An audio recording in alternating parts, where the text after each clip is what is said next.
brand new banger. Nukkle HeDD Comics Tuesday is fucking Tuesday. We got Lay in the building. We got Cap in the building. Cabs can't make it tonight, but he's here in spirit. On Lay.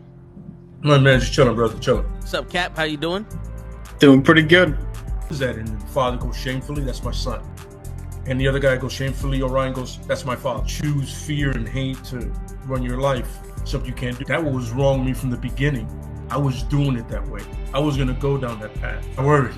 You thought it was Grayson? Sorry, got hurt. Like, not him. Not him. Crack his brain for somebody, anybody that can help, and remembers. Freeze. The media. No, Randall Savage. Randall Savage. With his knowledge and all other shit and his capacity to learn. Absolutely. This is the only vegan I'll ever eat is grilled chicken wings, because that's like vegan to me. You know what I'm saying? Because the chicken wings are supposed to be fried, but you grill the chicken wings and you put it in some sauce and give it some blue cheese. Is vegan. That's vegan. Like regular moo cow fuck milk. Put it in some Honey Nut Cheerios. Vegan, because Honey Nut Cheerios is good for your heart. You know what I'm saying? Can I steal the question from Cabs? I got it right. Look at this. I would also like to steal. I would also like to steal. I would also like to steal. You're too late. Wow. I stay loose, I stay hype, I stay loose, I stay hype, I stay loose, I stay hype. I could do this all night, cause I do what I like. Yeah, I do what I like, yeah, I do what I like. Sipping goose, sip is right, and I go with the flow. Yeah, I go with the flow, yeah, I go with the flow. Cause I know I'm the show. In the zone, here I go. In the zone, here I go. In the zone, here I go. Yeah, they know I'm a pro.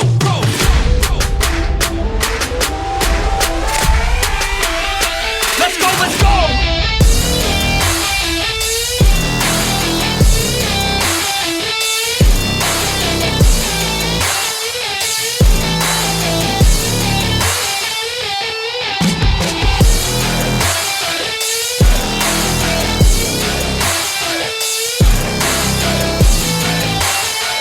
Yeah!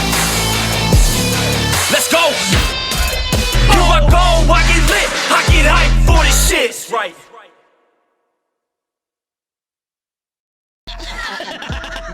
Word. He be like, I got a left elbow and a right elbow. I can break your face with an any elbow. Make sure that you get elbowed in your elbow with an elbow. Got the arm ball, get the phone ball, get around with the bomb with the bomb ball. Daddy's gonna take you to Jersey Shore. It is Tuesday night, and you know what that means is Nukkle HeDD Comics. We're living in a world where we're gonna be in Wakanda forever, and if we move, we're going to a multiverse, and that's gonna be full of madness. And there might be some Spider-Men that can't find their way home, but it's all right because we got WandaVision to get Loki season 2 out this motherfucker. If you are lost at night, just look at the moon, baby, because Werewolf at Night is coming out, and there's Freaks at Night. So do this for me. Listen to what we say, because we are 3 complete G's and we know everything there is about the MCU. So you can see your way to shutting the fuck up so we can tell y'all the good shit about Phase 5, because we tired of this shit, baby. Y'all not gonna believe me, but that was freestyle. Facts. My man probably just thought about that shit on the spot. Facts. Y'all gotta stop hating on my man's bars already. For real. Yeah, and y'all not gonna believe me. He's got a teleprompter in front of him. No. I can't read. What's going on? I see there's a lot of fucking people sitting here watching. Say some shit in the chat. Shut the fuck up about the topic, but talk to us in the chat.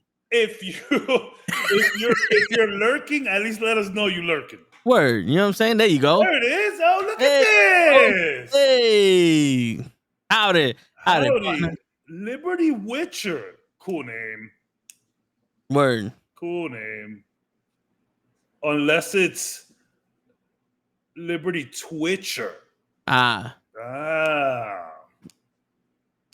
With the Halloween mask. Yeah. Yeah. I just peeped that. We just finished watching The Witcher. That's what it was. Yeah. Some Witcher. Well, you know, I mean, I can't even say Witcher hype anymore because Lord knows what's gonna happen next season. I'm gonna keep it. I'm gonna try to be positive and see. It looks so bad. It looks. Oh, Yo, I tell you, we're being positive on this show. about the MCU, everything else can get it. No, Yeah, yo, I'm it's gonna fucking time. Everything Let's else go, can get baby. it. I'm gonna be positive all around. Yeah, Fucking that's- thing sucks. I think it was in episode 5, either 5 or no, I'm sorry. What was it? 6, 7, and 8 were the last 3, right? So it was either 6 or 7. Something happened, and I was like, I popped. I was like, oh shit, that was fucking cool. Yeah, I was so. This was a really like season 2 stumbled a bit of The Witcher. Season 3 was great. I'm not gonna lie. There was a lot of me that it was very hard for it to hold my attention. So when shit happened, I was like, "This is happening now. When the fuck did this happen?" The thing about Witcher expects you to know a lot of the lingo and the names. I think it was more importantly than ever. It might have been a good idea to watch a recap before going to 3. Yeah, There was some shit that I had to like Google and like, wait, what was that? Who is this person? Fringilla, where you been at? Like, yeah, it was crazy, but I enjoyed it overall for what it was. I thought Yennefer was top tier. I like seeing Ciri. I like seeing Ciri the Witcher more than Ciri the Witch, or Ciri the Sorceress, or Ciri the Princess. My favorite Ciri is when she's just being a Witcher. Like I said before, I like how she holds her sword downwards like Geralt. Like the handles here and the swords down here. She's very Geralt with. I love that shit. Love it. I tell you one thing though, the Witcher made me excited to see if they ever did it. Henry Cavill is Batman. I mean, yeah, The Witcher, the Geralt of Rivia is just fantasy Batman. He's fantasy Batman. Yeah, I could totally see that. Henry Cavill, would that be a spit in the face to all Superman fans everywhere? No, to be honest with you, that would pay homage to the fucking cartoon. I kept saying, yo, Bruce Wayne and Clark Kent look a lot alike. They look the damn same. Like, there's only one way to draw a white man. Yeah. Meanwhile, you got strapping Lex Luthor over there, bald head, great skin, just glistening, bro. Yeah, and but these two basic white boys over here. I guarantee you make Lex Luthor a shade lighter and throw some hair on him. Clark Kent, yeah. There's that dude who posted a Instagram clip about Dragon Ball, and he removed all of the characters' hair. It's just the same face over and over again. And then you just leave it bald and paint them green, and then it's just Piccolo. So who's that? Krillin? Yeah, are they all Krillin? They're all no. Krillin actually has a pretty different face because he's missing a nose. Yeah, and he got the little dots. He's actually like Team Gohan, Goku, Vegeta. It's all the same face. Yo, your camera got a mind of its own. It does. It's like moving. I don't know what's going on. The ghost you're living with is like, we like to get this from hold on, give me one quick sec. I got you. What's happening here? Yo, while you doing that, speaking of the same, I just read a thing where if you go back and watch the first Toy Story, when Andy's friends show up for his party, they just copied and pasted Andy over and over again. So it's all just him. That makes sense. Like different outfits. You know where I learned that kind of stuff goes down? In that movie Grandma's Boy, when they're trying to like find like shortcuts to like video games. I mean, I always knew that like you could use the same character over and over, just change the color. Yeah. But like now that shit, like there's so much stuff that they do to like cut corners and shit. It's annoying. Like Mortal Kombat. One dude in a ninja outfit and just change the color of that shit. And he knew all of those because they did fight somewhat different. They had like a few different moves, but still. Yeah. One is ice, one is fire, one is smoke, one is green. Like the slide kick the Sub-Zero slide kick is always going to be a staple for me, which is just like a flying kick on the ground. Yeah. With a little like ice behind it. Yeah. Yo, The cheese speaking of kick. Mortal Kombat, the new Mortal Kombat 1 is looking amazing. It looks I'm like all fightered out. I've been doing a lot of Street Fighter. I actually stopped Street Fighter and went to Final Fantasy 16. Mortal Kombat looked a little slow out the gate, but I feel like they're finding their footing. It looked slow out the gate, and I was like, what the hell? Like the movements? Yeah, the animation looks slow. Yeah, they fixed that. Yeah, and they've addressed that already, and I was like, congrats, guys. It's looking solid now. Wait, they came out already? No, matter of fact, they just sent me the thing, the beta. Yeah, it's starting like in a couple of weeks or something, or maybe next week. Beta's is out. Yeah, I think this weekend actually. Which I have because I pre-ordered the thing. Beta. Damn, son, I'm upset that you can't get Baldur's Gate. Yo, Baldur's Gate 3, highest rated PC game on Metacritic. Yeah, we're supposed to stay positive. This about the MCU Phase 5. I'm waiting for it to come out on PS5. I could cop it on PC, but I'm kind of like you. Like I love my PC, and I play games on my PC, but I don't know. I just feel comfortable on my console. And I know the PC elites are hearing me now. Like, bro, you got a rig that could play these games in full 8K, whatever, and you decide to play on a console. I'm like, yes. I'm sorry. I'm sorry. I can technically download the beta now. Yeah. Shit.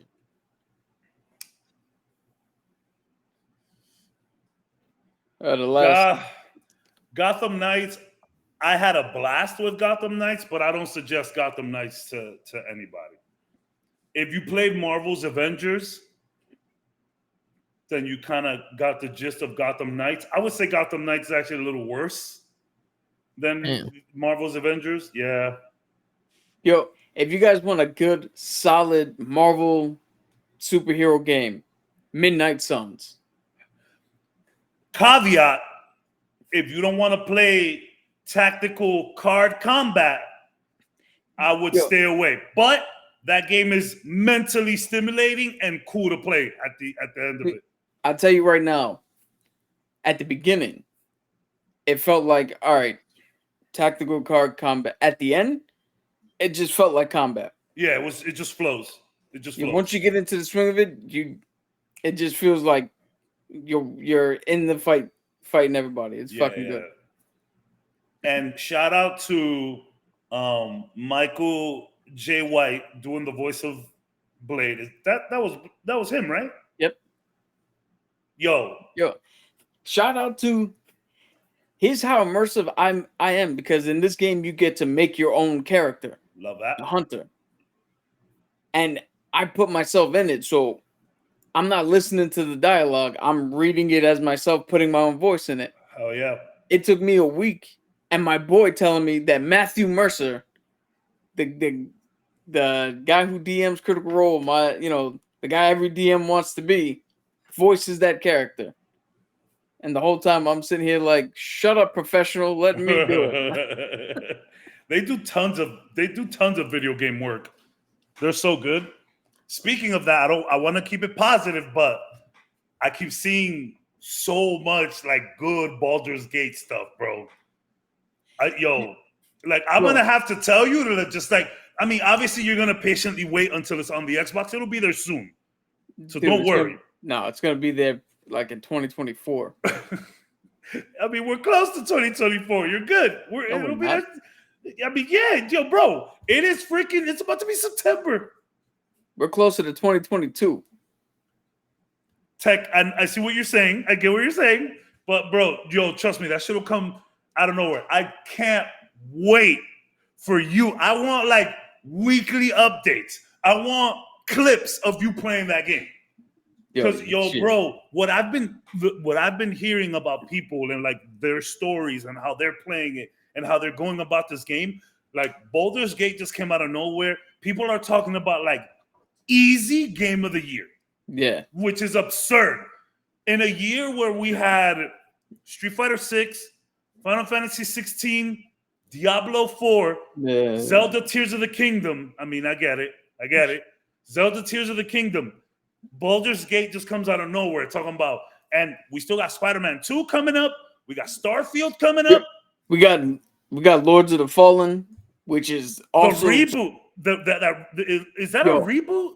It's a requel. Okay. The reboot sequel type. The reboot sequel. Gotcha. But that shit came out of nowhere too. Everything I'm seeing about that, I'm fucking hype beyond hype. Because it's essentially Elden Ring. It's a Souls game. But you get to co-op play the entire game.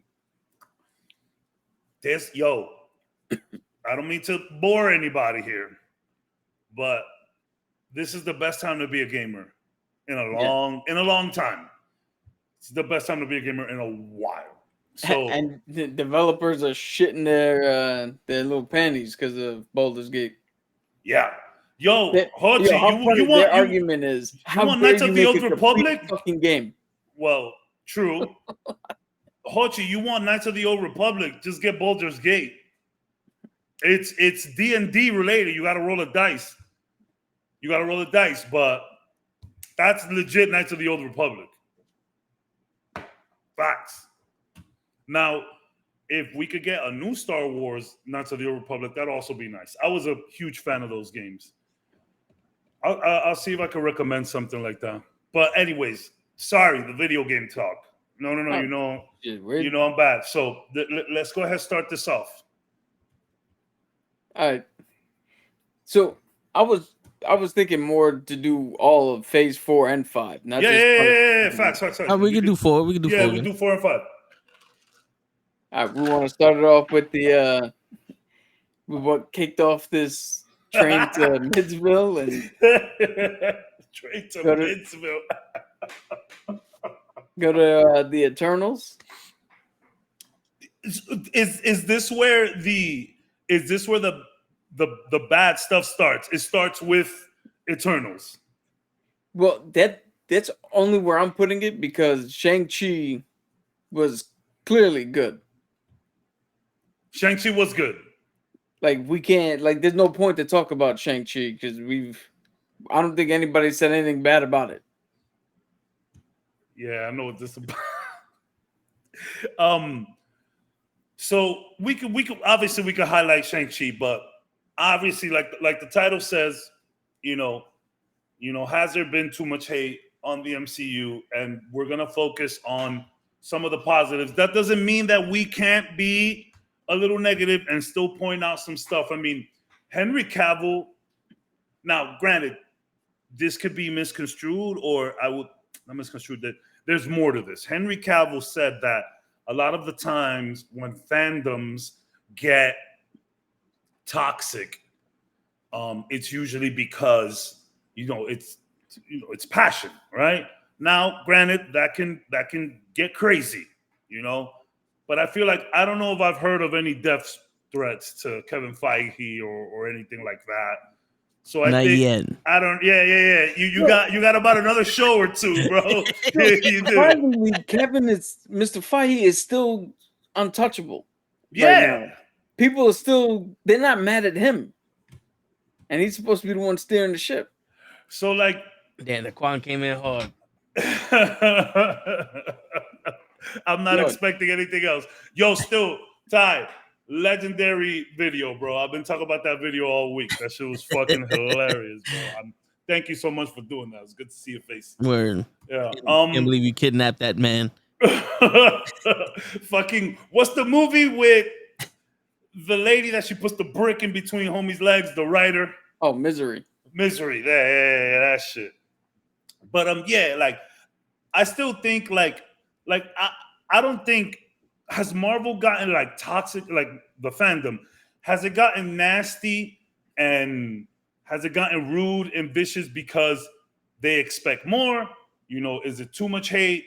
You know, So- like I think some of it is warranted, though, right? Yeah, I think we gotta parse out like just fandom being angry because their expectations are not met, Yeah. and true toxic fandom. Yes. Yes. Because- Yes. There's what do you call it? Jose pointed out that Star Wars has the most toxic fandom. Yeah, You would know. the regular fan base is sitting here like, yo, Obi-Wan was a bait and switch. It's not exactly what we wanted. But the toxic fandoms are like that little girl's fault who played Princess Leia, or The black woman. the fucking I Yeah, forget her name, but the lady who played the Inquisitor, Exactly. like going after her and her, like that shit is separate. That's not passionate fans. That's just fucking idiots who get to also say the word fan. Yeah. So we gotta parse that out because shit, by the original premise, then we would have been toxic here on this show. True. I don't believe so. Yeah, we're not toxic. I would say that like if anything, we've been excited and we see the good. It's just obviously, you know my sense. I've been saying it forever. Like the MCU has always been ebb and flows. But I can also see where you guys are coming from, where it's like, well, damn, we've been doing this for 15 years. Shouldn't we just like have it nailed already? Shouldn't we have it down packed? And what do you think? What do you think it is? I don't think at this point it's toxic, the MCU thing. I think a lot of it's hate or disappointment. I would say in disappointment. it I would say disappointment. is because of they're not fully answering questions. Everything is left with a caveat. Everything is left with, so what now? Like, why didn't this shit say something about this? Like, we have so many questions and they're just giving us more questions. And at one point, it's like, all right, can you explain something?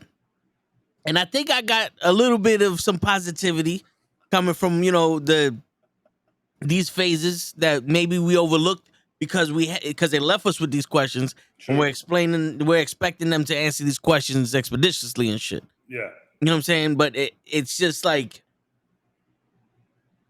Do you feel that they answered questions quicker before? And in what way? I think You we viewed didn't it- have you as viewed it many that- questions.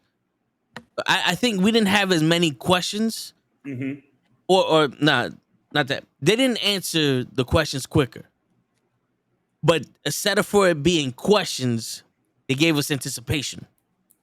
Where it's like, yo, they're leading to the Avengers. Yeah. But most people were like, are they leading? But we knew. We was like, yo, they gotta go to the Avengers here. They gotta do this here. Now it's just like, but what about the giant fucking hand? How did Scar happen? Like, I thought this was a lawyer show. Like, what's that beacon in the fucking space? Like, you know what I'm saying? Like, Rhodey was a Skrull since when? You know, like, what the fuck did Eternals need to happen for? Why is Blade being fucking... You know what I'm saying? And also part of that is that there's just too much to catch up on now, too much to watch. So, like, it's 10 times the questions. Yes. Whereas before, we had 2 to 3 movies to just chit chat about. Yeah. Now that we're in the multiverse and there's, Sony's included now and this shit's included, and we actually bought in movies from other universes, and now we have all of these shows, and it's like, bro, yeah. I think people just, they don't care about caring. Nah. And the thing is, like, what we all agree on is that the parts of these phases that really don't connect to anything but just the solo movies, the solo shows, are the best shows we got. Werewolf by Night, Guardians of the Galaxy 3, people are anticipating Loki season 2 to be fucking awesome. Like, a lot of the shit that was just standalone, Hawkeye, a lot of the shit that was just standalone was the best thing they did. But in that regard, I do feel like some of the stuff can't be standalone, like Quantumania. I feel like that deserves a little more. Yeah, no, but I'm saying like that The example best stuff, is the though. reason why, because there's no questions to be answered there. It's all like, all right, we're learning with you, we're watching. You know what I'm saying? But then, No. Go ahead. Go. but like I was saying, it's like, with that being said, there are things that's a positive here that maybe it's the negatives are outweighing the positives because we're so used to the negative. Right now, we're almost DC in this shit, where it's like we're wanting these movies to be end game level so bad that if they gave us a normal fucking movie, it's horrible. Where DC is like, we want this movie to just be at least good, and they give us a mediocre movie, and this shit is horrible. You know what I'm saying? You know what's funny? I was gonna come in here and say that one of the most positive things about the MCU is that it's not DC. Yes. Like, I mean, at the end of the day, fans have been lost. You know, we've had people grow up in these last 15 years, quite frankly. If you was watching Iron Man in high school, you are now a grown-up with bills, maybe kids. Yeah, you don't owe money in his taxes. Think about that. Just think about that. And then throughout this pandemic, like, shit, like, we came out totally different from that pandemic, fam. Yeah. At least a lot of people did. So there's a lot. So at the end of the day, it kind of reminds me of like Jay-Z. I mentioned it the other day. There's been a lot of weird discourse on Jay-Z. Like Jay-Z ain't hold it down for summers. Like Jay-Z ain't give us some of the best entertainment of all time. Like Jay-Z ain't got 3 albums off the top of my head that could be in the top 10.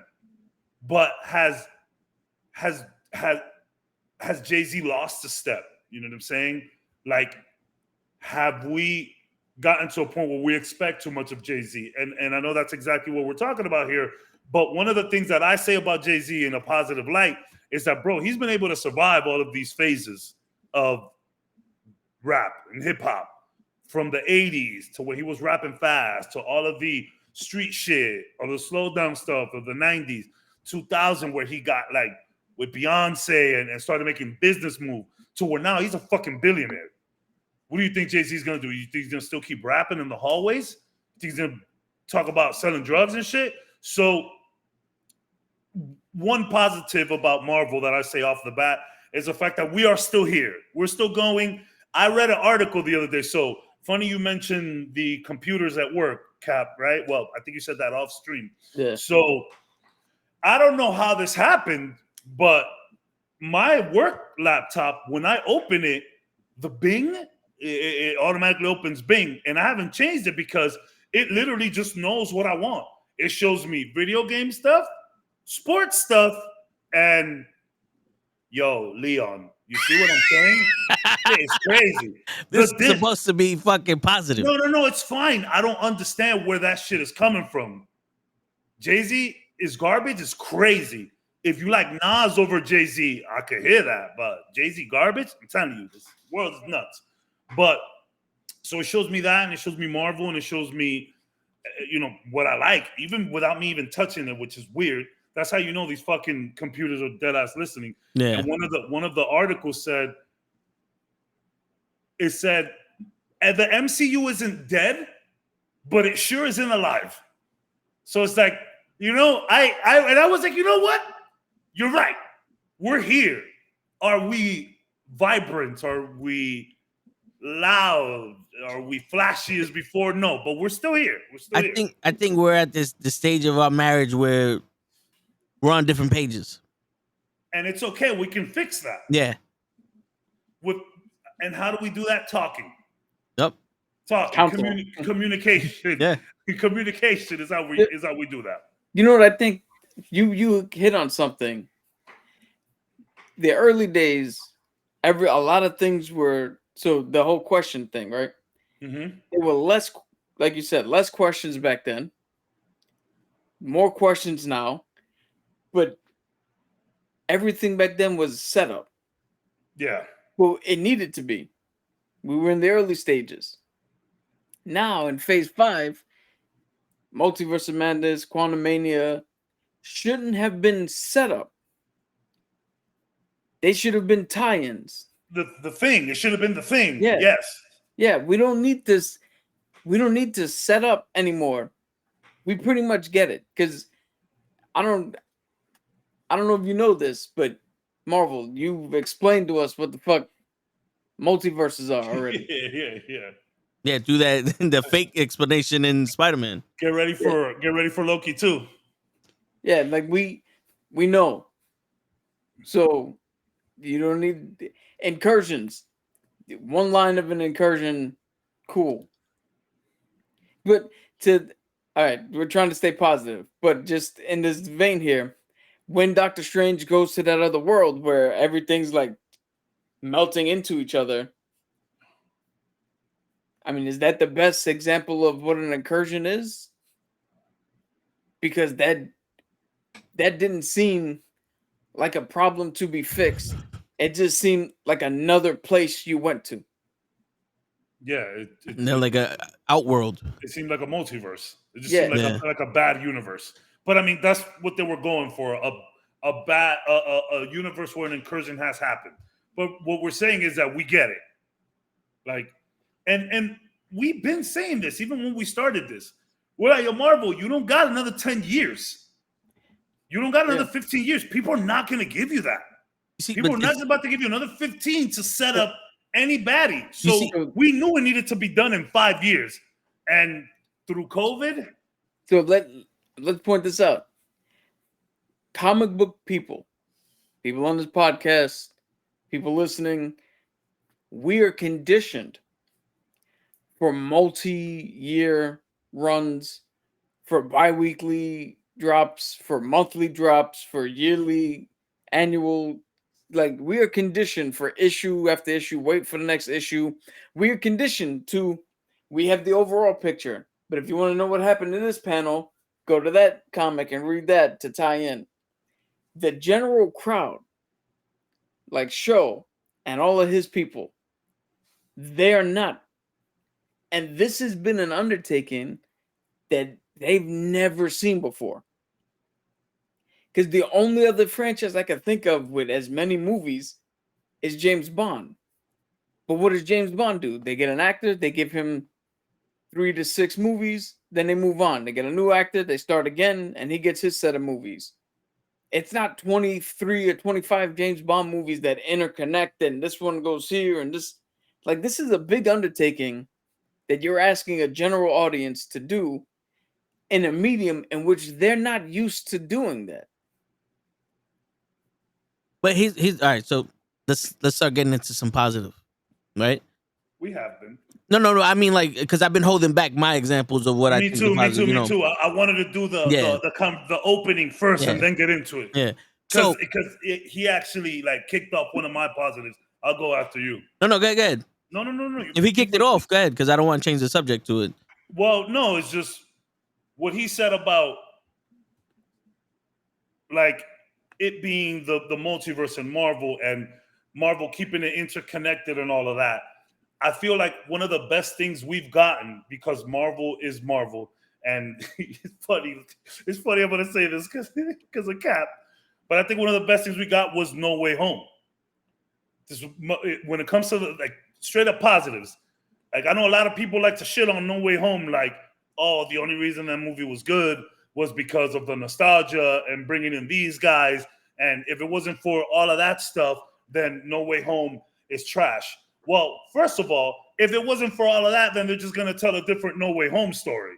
There wouldn't have been a movie. So we wouldn't have known. It could have been something completely different. So don't say that. I think it's a moot point, really. Because and on to piggyback on that, the fact that it is Marvel and the fact that they have done this crazy thing with these interconnected stories and this fucking 15 years of massive amount of content and new fans and old fans and, you know, revitalizing people's careers and all of that, I feel like they're the only ones that can do it. I mean, DC tried, and yeah, I'm not gonna say it was a train wreck, but was it as successful as Marvel? No. Nah, because DC started the fight in the fucking 11th round and wanted to go to the decision. Yeah, facts. Yo, Ty, that would have been great if No Way Home didn't do so. All right, but that's exactly what I'm saying, right, Ty?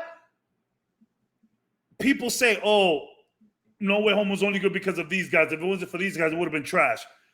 If it wouldn't have been for these guys and they would have just gone with Craven, I'd have been like, shit. But they can't, though, because of Sony. Yeah. Yeah. So real quick, No, good. the positive my bad. with no, I get it. With let's say WandaVision, Multiverse of Madness, No Way Home, and Thor: Love and Thunder. Whoa. You don't have to lie either. No, No, I'm not lying. I'm not lying. I have some positives for that movie. The positive with those movies They are gonna make me negative today, y'all. the fact that we got magic is a key Cool. to the multiverse. Cool. I like it. Yep. It's also a key to the timeline. Sure. And with the magic, they have explained in basically a over our head type of way to connect every single Marvel entity. You know what I'm saying? Yeah. So now when we sit there and go, how would they connect the original 2 Fantastic Four movies to Marvel? They did it already. Yeah. They already did it. I see what you're saying. They connected every single X-Men movie to Marvel. They connected the Spider-Verse to Marvel. You know what I'm saying? Which is legit what I'm saying. Like, yeah, they're able to bring in all that extra shit just because they're the MCU. yeah. Yes. And with that explanation of that, they've done it now. Yes.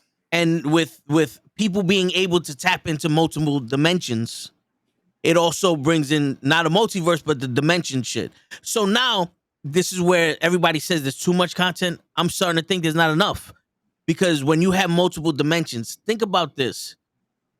All of these TV shows and all of these movies will truly be a universe of Marvel. They don't necessarily have to connect. They weren't supposed to. Yo, what the fuck is this nigga talking about? Nah, when Faustos, because he was, he let the, he made that thing which led to the atom Nigga, bomb. we ain't talking about Eternals. Shut up. Didn't I say in the intro of this shit, shut the fuck up when I'm talking? God damn it, Taquan. Listen, nigga. Shit. That was a funny comment, though. Yeah, we ain't talking about the fucking Eternals. It's anyway, fine. He didn't mean to make an atom bomb. They weren't supposed to interfere, bro. So with all of this stuff, we get a plethora of ideas now. So you can have outside sources. You can have your demon shit with Ghost Rider and Blade and all the other stuff in one section. Which we're still waiting for. That we're all watching that necessarily doesn't need to connect with the MCU. You can have other universes of Spider-Man and its own thing that doesn't connect with the MCU. You can have all these things at once that doesn't connect with shit. We got gods. We got Norse gods. We got fucking universal gods. We got multiverse gods. We got time traveling gods. We got all these gods. I don't expect fucking Moon Knight's god to go fucking fight an Eternal. But I do expect to see him again. Yeah. You know what I'm saying? So that's what encompasses a whole universe. Right now, what we have is a Marvel, what is that thick ass comic that you get? It's a hardcover. We have a Marvel graphic novel version of movies. Yeah. It's where they're using multiple parts to tell multiple stories, and when you watch it all together, it's your graphic novel. But the whole universe will be all those separate comics that you can throw in there. And if you wanted to, you can connect it with one fucking thread. Yeah. Which is cool when it comes to all that multiverse stuff. But I can see, and just like in the comics, some of the multiverse shit doesn't always land. It's tough to keep up. One of the main things that happened, one of the craziest things, in my opinion, has happened with Marvel, where the casual person is going home and Googling shit. That's incredible to me, right? Yeah. Where it's like people who were never into, maybe they read some comics back in the day, maybe they watched some of the TV shows, but they've been out for a minute. Maybe they were out at the beginning of the MCU and just joined up with Thanos because Thanos brought in a lot of people. Infinity War and Endgame and Civil War, that beautiful All the Phase wars. 3 stretch, right? That beautiful Phase 3 stretch brought in a lot of new folks. So to have them Googling, yo, who's Moon Knight? You know what I'm saying? That definitely like started getting crazy, and maybe we started appeasing to too many different people, whatever. But I think it's really kind of crazy to think, like, people coming up to me, yo, John, so, you know, what do you think about this? And I'm like, bro, first of all, you're my colleague. We've never even spoken once, and let alone about this. But since you asked, just fucking go off. You know what I'm saying? Like, it's cool. That's another like cool thing that I wanted to mention. Phase 4 and Phase 5 have brought in just all around new people that haven't even been here at all.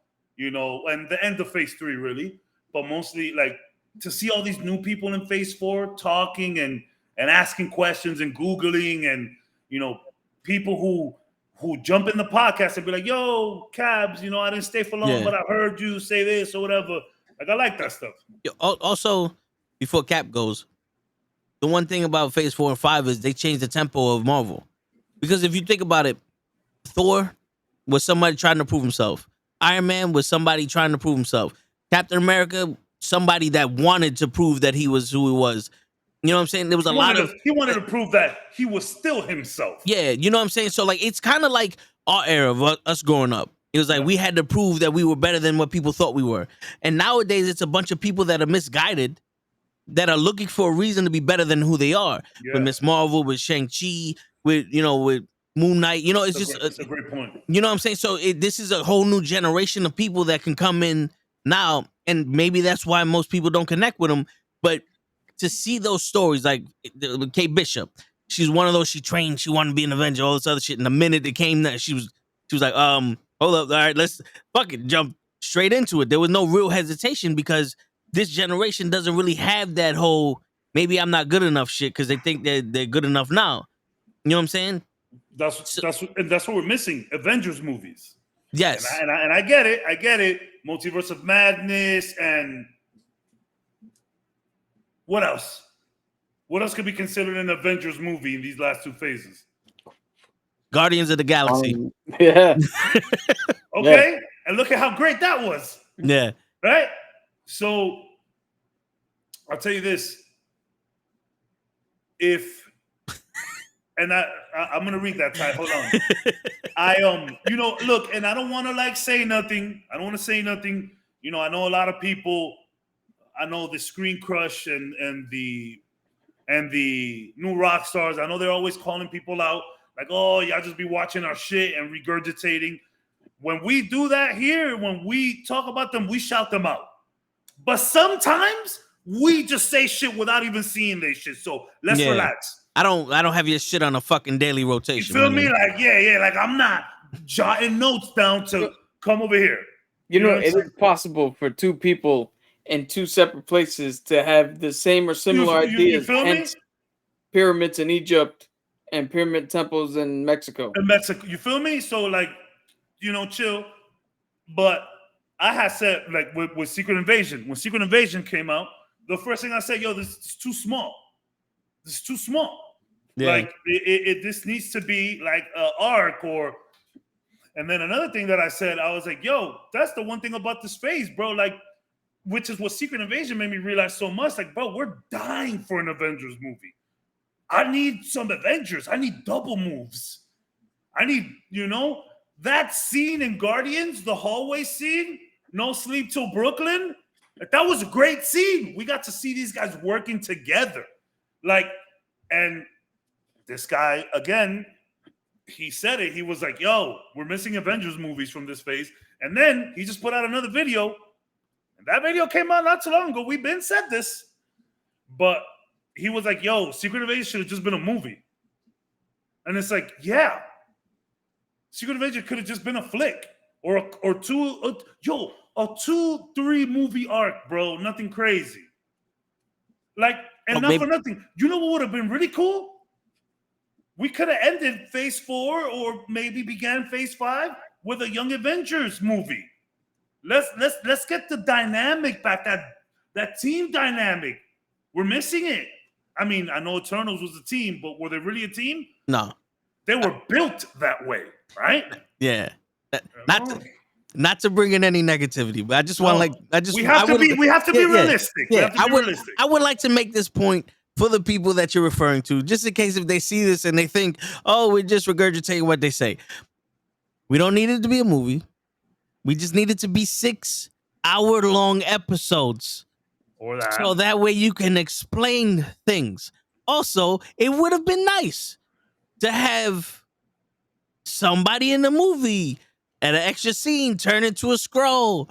Maybe, one more scroll. One more. Something where it connects, where it's like they reference Spider-Man and how he shoots webs out of his asses. What's his name was with Mysterio.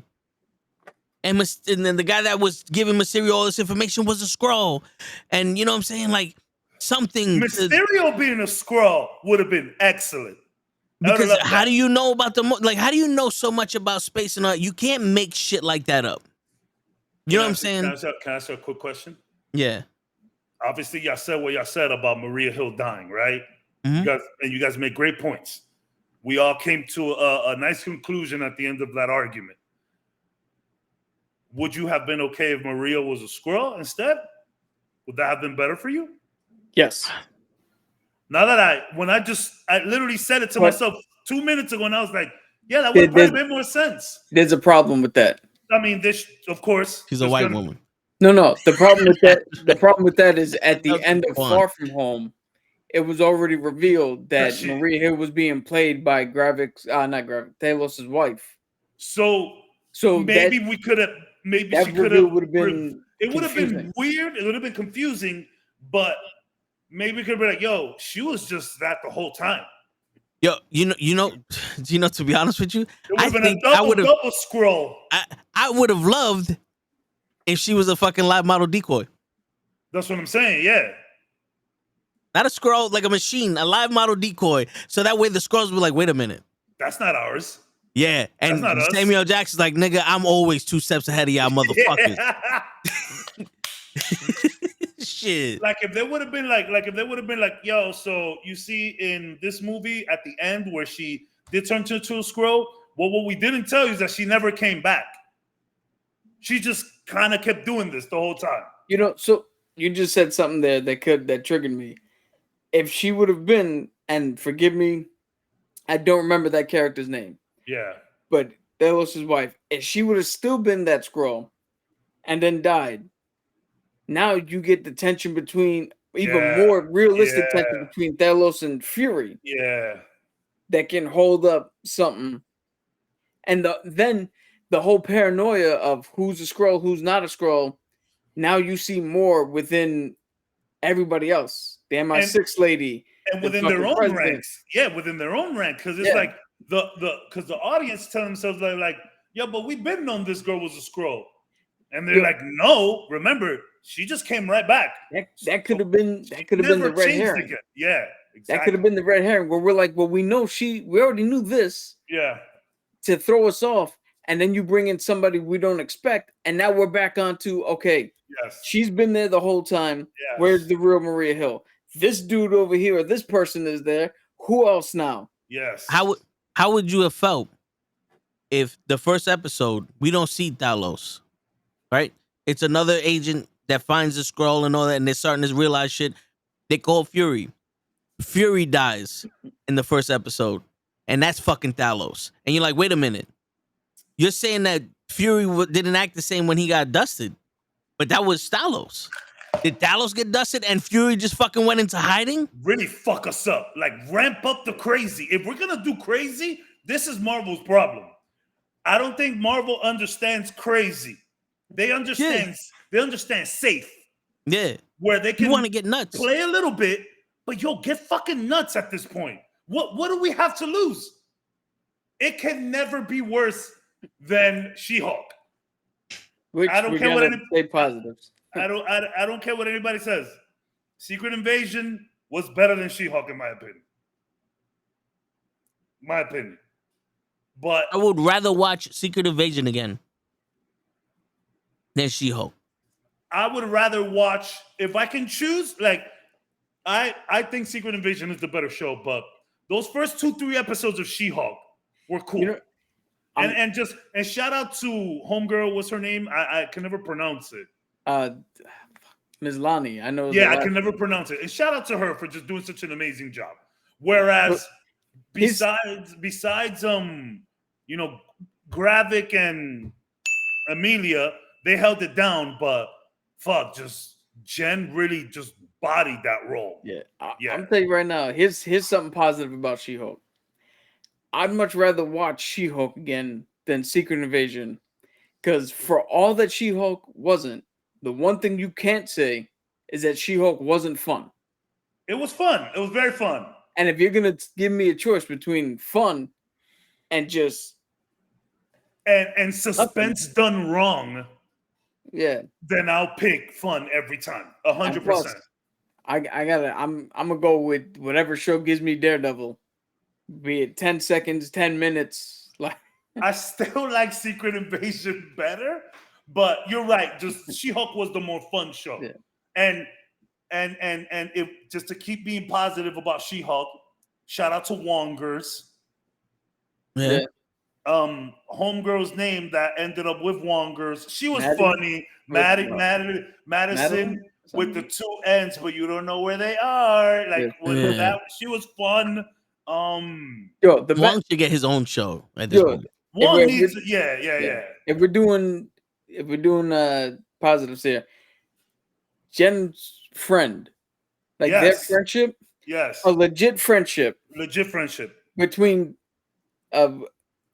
but I believe I think they said that her friend was part of the LGBTQ plus community, right? Yes. So a true friendship between a cis woman and LGBTQ plus woman, because I don't know how she identifies, that is just friends for being friends. That just being friends. They didn't try to force any weird shit in it, and they didn't like highlight, like, hey, the most interesting thing about, I think Nikki was her name. Nikki. They didn't go, hey, the most interesting thing about Nikki is that she's part of this group. No, the most interesting thing about Nikki is she was just fucking badass. Nikki was cool. The lawyer dude was cool, who showed him the bathroom where to poop. Yeah, he made the map. It's very important to new people in an office. This new office that I'm in, the first thing I asked was like, yo, where's the good bathroom at? And they were like, yo, you want to take the elevator down and then go around, take the elevator up to the gym? Beautiful bathroom. I was just in there today. Like, you know what I'm saying? Beautiful bathroom. Yo, he taught me the phrase, one to rock and one to stock. Yeah. It was cool. It was cool.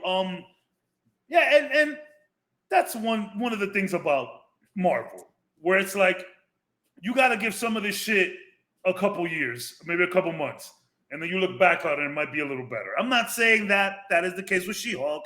I'm just saying you learn you appreciate shit and you tend to be more positive about Marvel a little later on. I'll give you a perfect example of that. We brought up No Way Home. It is infamous, my thoughts of that movie. And I agree with you on a lot of that. I could see why you thought that. To this day, I still can't watch it without shaking it. But because we're being positive, right? And how my thoughts have changed. You had brought up before how people were like, oh, it's too nostalgic and the movie didn't blah, blah, blah. You mean to tell me that you're angry about a movie who took Andrew Garfield coming off of the back of Spider-Man 2, The Amazing Spider-Man 2, give him a legitimate characterization, still felt like his version of Spider-Man, and gave him a fucking sweet redemption moment when he caught MJ. Not to mention, completely redeeming Jamie Foxx as Electro. Yes. Then we take Sam Raimi's Spider-Man and put in now I'm blanking on names because I'm trying to think. Tobey Maguire? Yeah, Tobey Maguire. I'm trying to think for. It's bad when I got to tell you names. Yeah, that is bad. Yeah. So we take Tobey Maguire and we see that there is a continuation. They didn't just pluck him from Spider-Man 3. No, Ah, he actually got to live, yes. and he actually had other shit that happened. Him and MJ, they're making it work. They were able to impart knowledge, be functional to the story, not just be a 10-minute cameo, actually hold weight, actually teach Peter Parker a lesson where everybody said, oh, he didn't have Uncle Ben, it was Aunt May. Okay. Aunt May was part of it. But then when Tobey Maguire's Parker was holding him back, it was like, yo, you don't want to do what you think you want to do. This ain't us, bro. And took the knife for him. Yeah, this ain't us. Like that also teaches that's some shit that you can't have that movie without acknowledging that. That's the purpose of the fucking movie. It's the growth. It's the organic growth. With great power also must come great responsibility. Yeah. And how good is it when we finally see Tom Holland again? Just him thinking about, like, I want him to just think about like MJ and Ned, and then I also want him to like just go back to the scene where they're all at the Statue of Liberty and they're just all vibing. And I want him, like, I would love to hear Andrew's voice say, "Oh man, I always wanted brothers," and like you can hear it echoing, "Brothers, brothers, brothers," and it's just Peter like just walking. It's like a cold New York day, and you know he's just going to school. No one fucking knows who he is. Well, not that, not that. But yeah, just him remembering these moments, and like the development, like you were saying, and how crucial they were to Peter 1, right? And it's like it felt like a brotherhood, like, and something. I know Andrew's the one that says it. Andrew's the one that said, "Man, I always wanted brothers." All of them always wanted brothers. Spider-Man, the character of Spider-Man, lends itself to you believing that he always wanted a sibling, whether it's a brother or sister, you know. But you can see him, like, in a way they all believe that, and like the memes, the fun. It was a feel-good movie. And you know what else it gave us? It gave us something that the other two Spider-Man did. So the Amazing Spider-Man and the Sam Raimi Spider-Man trilogy showed us that Peter Parker is an intelligent kid, and he's been doing this purely, like, really on his own. The MCU Spider-Man showed us that he's done it on his own for a little bit, and then immediately Tony Stark gave him all of his tech. So everything he does, Tony Stark gave him.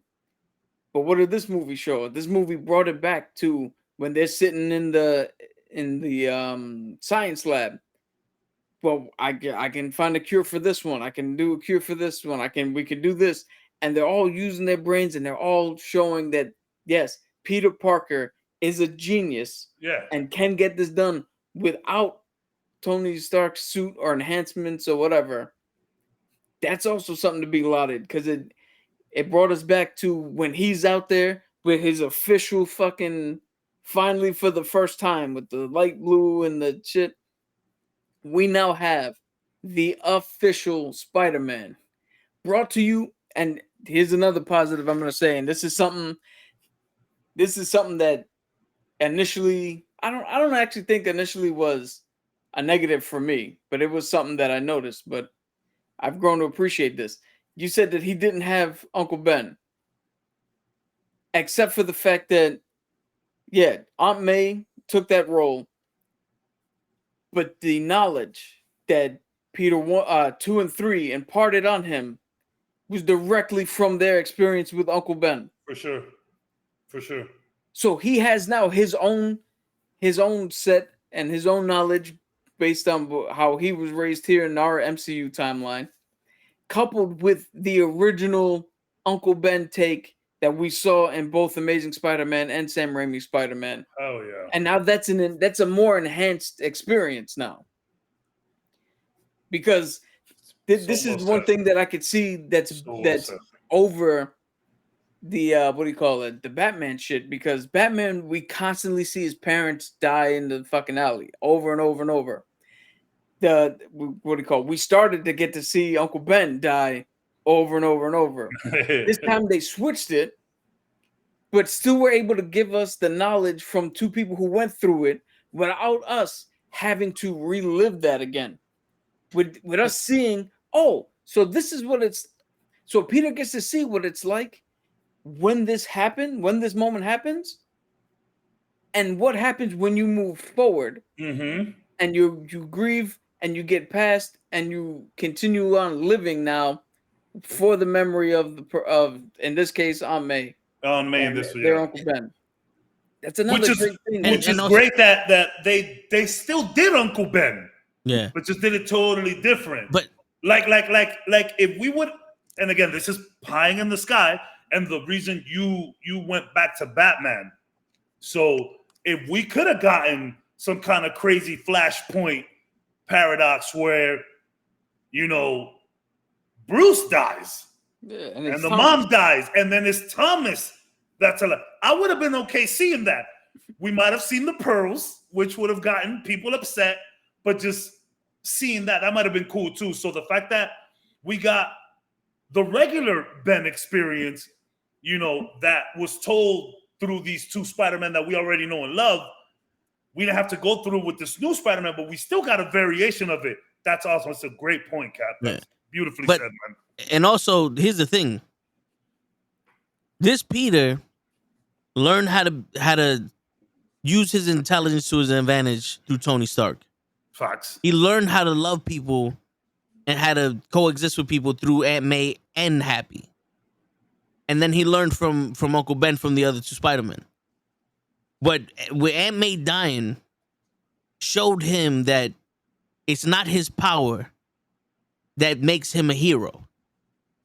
It's the ability to have that responsibility. It's, you know what I'm saying? Yeah. That with the great power must come great responsibility. It's like standing up whether you have it or not, because Aunt May was protecting him. Yeah. And she jumped in front of Goblin quick. Yep. Like, nah, that's my baby. I don't give a fuck what's wrong with you. And that's my baby. And another positive. I was gonna say another positive was, like, I know people have their thing about what if. I thought what if was cool. It was just a nice little, you know, I wouldn't want to call it dessert, but it was just nice little thing on the side. And seeing that zombie episode with Peter running the show, which I thought was cool, the whole zombie land vibe that they had. Hey, what's up, y'all? This is how you survive a freaking, you know, I thought that shit was dope. And to have that point where Homegirl is about to turn into a zombie or dying, I think, Hope. And she's like, yo, like, this is the first time the MCU ever mentioned Uncle Ben as well, right? So, yeah. And she was like, yo, with this and that, like, how do you stay so fucking positive, bro? He's like, yo, ever since Uncle Ben died and, you know, man, it's just, I gotta be positive, which is, I think, what Toe was kind of talking about. It's not just the power, it's the responsibility of keep on moving forward. You know what I'm saying? Like, I got this. Like, yo, life sucks, sure. But what I'm gonna do? What I'm gonna do? I'm gonna just stop moving? I'm gonna just stop going? You can't. Yeah. Which was amazing. Yo, and another season 2, get ready. That shit's gonna be nasty. Watch. Another positive here for specifically this movie. If you look at the message behind, so all the messages are the same, right? Great power, great responsibility, blah blah blah. But if you delve deeper, Uncle Ben died because of the selfish nature of Spider-Man. Facts. Yeah. Which means that you can now open up an avenue where Spider-Man and Batman have something in common, where they're not doing this because it's the right thing. They're doing this as penance for the right thing they didn't do. Yes. But in the MCU, Aunt May didn't die on a selfish choice. Aunt May died because they were trying to help. Mm-hmm. She died at the hands of a villain that they were trying to save. Thus making Peter's optimism ever more present and closing that door of I'm doing this as a penance and replacing it with the door of I have to do this because I don't want anybody else. I want everybody else to stand up for what's right. But I'm the one strong enough to take the hits. So let me take the hits. Which he did. Yeah, while everybody else is standing up. Because she took the hit for me. Which reminds me of one of the best comic book movies of all time, The Dark Knight. That speech at the end where he's like, yo, blame it on me. Call the dogs on me. Don't let anybody know what Harvey did. I mean, obviously they don't relate that much, but it's just the speech within itself about taking the hits. Just reminded me of that. What a good speech. Damn. And you see all this heart and shit that we get. So as individual movies, if they're not really connected, all of them have those aspects. They're always gonna be there, right? Yeah. Because I'm not gonna lie, initially, well, nothing changed my mind. Eternals, I liked Eternals. I liked Eternals to the point where it was like, yo, I like the message that they gave. What's going on, Ray? Hey. No, I thought he had his own theme song. Ty. I didn't want to interrupt the fucking cab, but You were talking.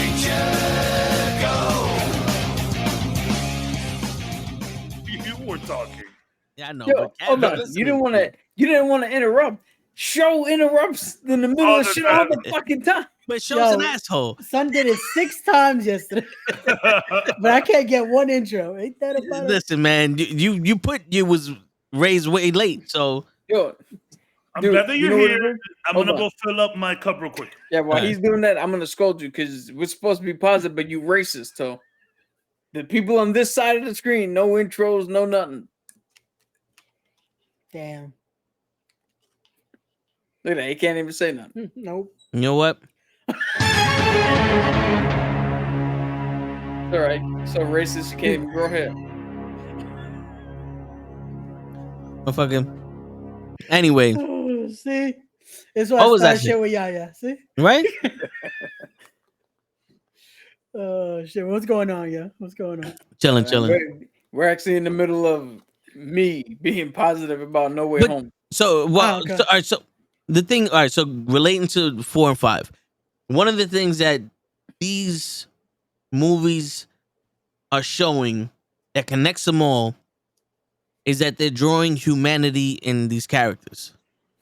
Like, just thinking about this now, we talk so much about Spider-Man. If you think about the Guardians of the Galaxy, Rocket, the hardest fucking character there, we got humanity in him. We got humanity in Nebula. from Nebula, from that scene when she hears his voice. yeah. Yo, she cries. Doctor Strange is supposed to be a dickhead, but we saw his humanity with him with America Vespucci and his girl in the watch and all that other shit. You know, Hawkeye, yo, the one of the most saddest fucking scenes is where he can't hear his son talk to Yo. him, and she has to write that shit down. Yo, I have forgotten about that scene. Yeah. Yo. Yo, the fucking Thor: Love and Thunder, we get the humanity of the God Killer. You know what I'm saying? Yeah. To piggyback before we get off, we also get the fact that the God Killer hates the gods because they don't care about humanity or their subjects, for what he gathered from his experience. But then we see Thor, who's the complete opposite, and is truly the embodiment of that song. What if God was one of us? Yeah. No, yeah. And it goes on like Wakanda Forever. We actually get to see M'Baku, the humanity in him. You know, the humanity of the Wakandans, and you know, and how they are now starting to adapt into the world. To society. Yeah. We're also seeing the unhumanity of America. Yeah. Yeah. Because The blip was crazy. yeah, No. you know, there's a lot of struggle going on, and we get to see that with Phase 4 and 5. Yeah. And this is the thing, and I'll let you go, Ray. But this is the thing where Cabs keeps saying maybe we don't need to connect all the dots together, but if you look at them individually, each individual work does have its merits where it's strong enough to be in Phase 4 and 5. But even that's a little bit of connectivity there, because at least That's what I'm something saying. I feel like there needs to be a little bit of connectivity, but in an emotional sense, they did. We've seen some great stuff separate. My bad, right? Go ahead. Yeah. No, I was gonna say in an emotional sense, at least they connected us, because now it's like they're making us care. They're giving us something to be like, we have to have sympathy here, or it's like, oh, this is pulling at the heartstrings here. Like that's been their connective tissue in a sense. And you don't have to force the connective tissue either, because let's think about phase 1 and 2, right? Where it's like, yeah, things connected, but it was mostly with a post-credit scene. Yeah. The biggest connections were post-credit scenes. Yep. Right? We might have mentioned a name or two, but it wasn't until the Avengers where it's like when everything came together, that first little phase, those first little couple movies came together, and it's like, oh man, these guys are really doing some wild shit over here. Like at the end of Captain America, right? You know what I'm saying? And then, at the end of which one was the one that had the hammer at the end in the post credits? Was that Iron Man 1? No, Iron Man 1 was the Avengers Initiative. Yes. Iron Man 2, I believe, was the hammer. Yeah. So like those little, you know what I'm saying? Like they're not really shouting people out. They wasn't doing crossover events. Yeah. It was just subtle hints, a big post-credit scene, and then boom, the Avengers, the payoff. And even that though, that wasn't even forced. Like the Avengers was just like, boom, here you go. We're not forcing right. it. And I know that I've been saying that we need more Avengers movies, and obviously I don't want them forced, but shit, we kind of need one. Show me the Young Avengers. Yo, I'm excited for the Thunderbolts. Yeah. Let me get that team dynamic again. I'm missing that. And look, we just saw it in the Guardians. Yeah. It was a whole movie about fixing Rocket. Yeah. But that's crazy. That's the thing though. With the Guardians of the Galaxy, that was a perfect Avengers movie for the Guardians, because 100. they're a team, but was it Grand Inquisitor? What's his name? There was people having internal conflicts. The high evolutionary was a threat for the Guardians, but it wasn't an Omega level threat where you needed the entire universe to fight them. Where a lot of these people have threats that you really need a whole team to fucking fight. You know what I'm saying? Like the Eternals, they fought whatever, but when you got a Celestial coming down, you need the galaxy to fight them. Yeah. Skrull, there's a million Skrull out there. You need a team. Where the young Avengers at? Yeah. And the first thing Thor did was Rock's killing gods. Let's put together a team. Yeah. Yo, even to that point, the Revengers, which was from Ragnarok. So, to say something good about Thor: Love and Thunder, that third act, I think, actually, if you just look at the third act, that's the strongest part of the movie. Yeah. And what did Thor do? Thor recognized, all right, I'm the god of thunder. We have all these kids here. We need something to do. I'm going to be selfless. And even though he says it as a throwaway line, but empower the people under me, right? Because now, remember, symbolism here. Gord's whole fucking thing is that the gods don't care. And here's a god literally empowering the people he's asking to believe in him. Yeah, facts. To stand up for themselves. Yeah. And to stand up in the face of fear and danger, to follow him with faith that they're gonna make it through. Then you got what do you call it? Jane, who again, in the face of being told, if you do this, it's going to kill you. She puts all of her faith in Thor and says, that's more important. And goes to fight Thor. Like, that is what the whole movie should have been. But ending on that note is the best positive I could think of if we're looking at positives for that. Yeah. Leon. Listen, I understand let's read this, right?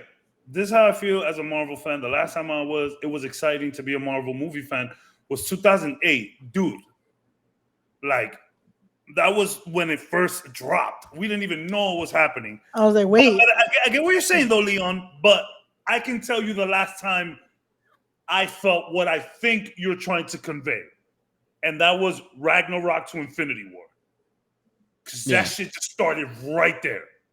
Yeah, After Ragnarok's post-credit scene, Infinity War starts right there a year later. That was crazy to me. I was like, oh, shit. Like, that was nuts. Like, you just see the big ship in front of Thor and them, and then the next movie a year later, Infinity War, it's just Buddy just walking over bodies. Crazy. Nut. Oh, damn. Yo, that was the last time I felt that, Leon. My bad. Yo, not for nothing. I get excited every time there's a new Marvel movie or even DC movie coming out because of the fact where it's like, this is the one, you know, because I have this overactive imagination. This is the one. I can't, like, I say if Loki fails, it's done for, but I'm still gonna watch the next one, and the next one is like, maybe this is the one. This is the one. Yeah. It's because I didn't grow up reading the comics. I grew up on the MCU. I know the MCU lore. Yeah. But hearing the stories of these characters, like, people are excited to see Doctor Doom. I'm excited to see Doctor Doom. The same reason why Cap is excited to see Doctor Doom. Not because of his power, because of his backstory. Like, if they show, like somebody said, oh, we're going to get Doctor Doom before the Fantastic Four. You need to. If you do an origin movie with Doctor Doom and you incorporate Doctor Strange and have Doctor Doom help Doctor Strange in that fucking universe that he's in to go find his fucking mom, dude, that's fucking crazy. That would be wild. You see the unlimited potential they have here? That's what gets me excited. The problem is a lot of that anticipation gets squished when you see someone not take it serious. No. When you see someone like Makawaka Chikiki fucking not take anything serious and start putting in more comedy than more story. Because the story that Cap told about the third act of Thor Love and Thunder should have been more pronounced. It should have been something that people can learn from, because I always loved an opportunity to learn how to be a human being from these shows. Because it makes it relatable instead of just the lore of what we fall in love with. It's like there's still something that's like, oh, okay, this is something we can relate in it that takes us back into our own society. Yeah. That shouldn't just have been the redeeming quality of the movie. It should have been a bigger part of the whole thing. Yeah. Which I get he's trying to create this symbolism, but it's like, okay, don't ruin the movie by going and making it cute. Like, because if you think about it, it's a lot of cuteness phase 4 and 5. Grog is a fucking human that wanted to be protected by the gods and been shunned. Thor is a god that wanted to be loved by the humans. Yeah. They were on opposite ends of the fucking spectrum. How strong of a story, you know what I'm saying? And shout out to that fight between them in black and white. Yeah. That, like, negative zone planet. That was probably my favorite part of that whole movie. Your word.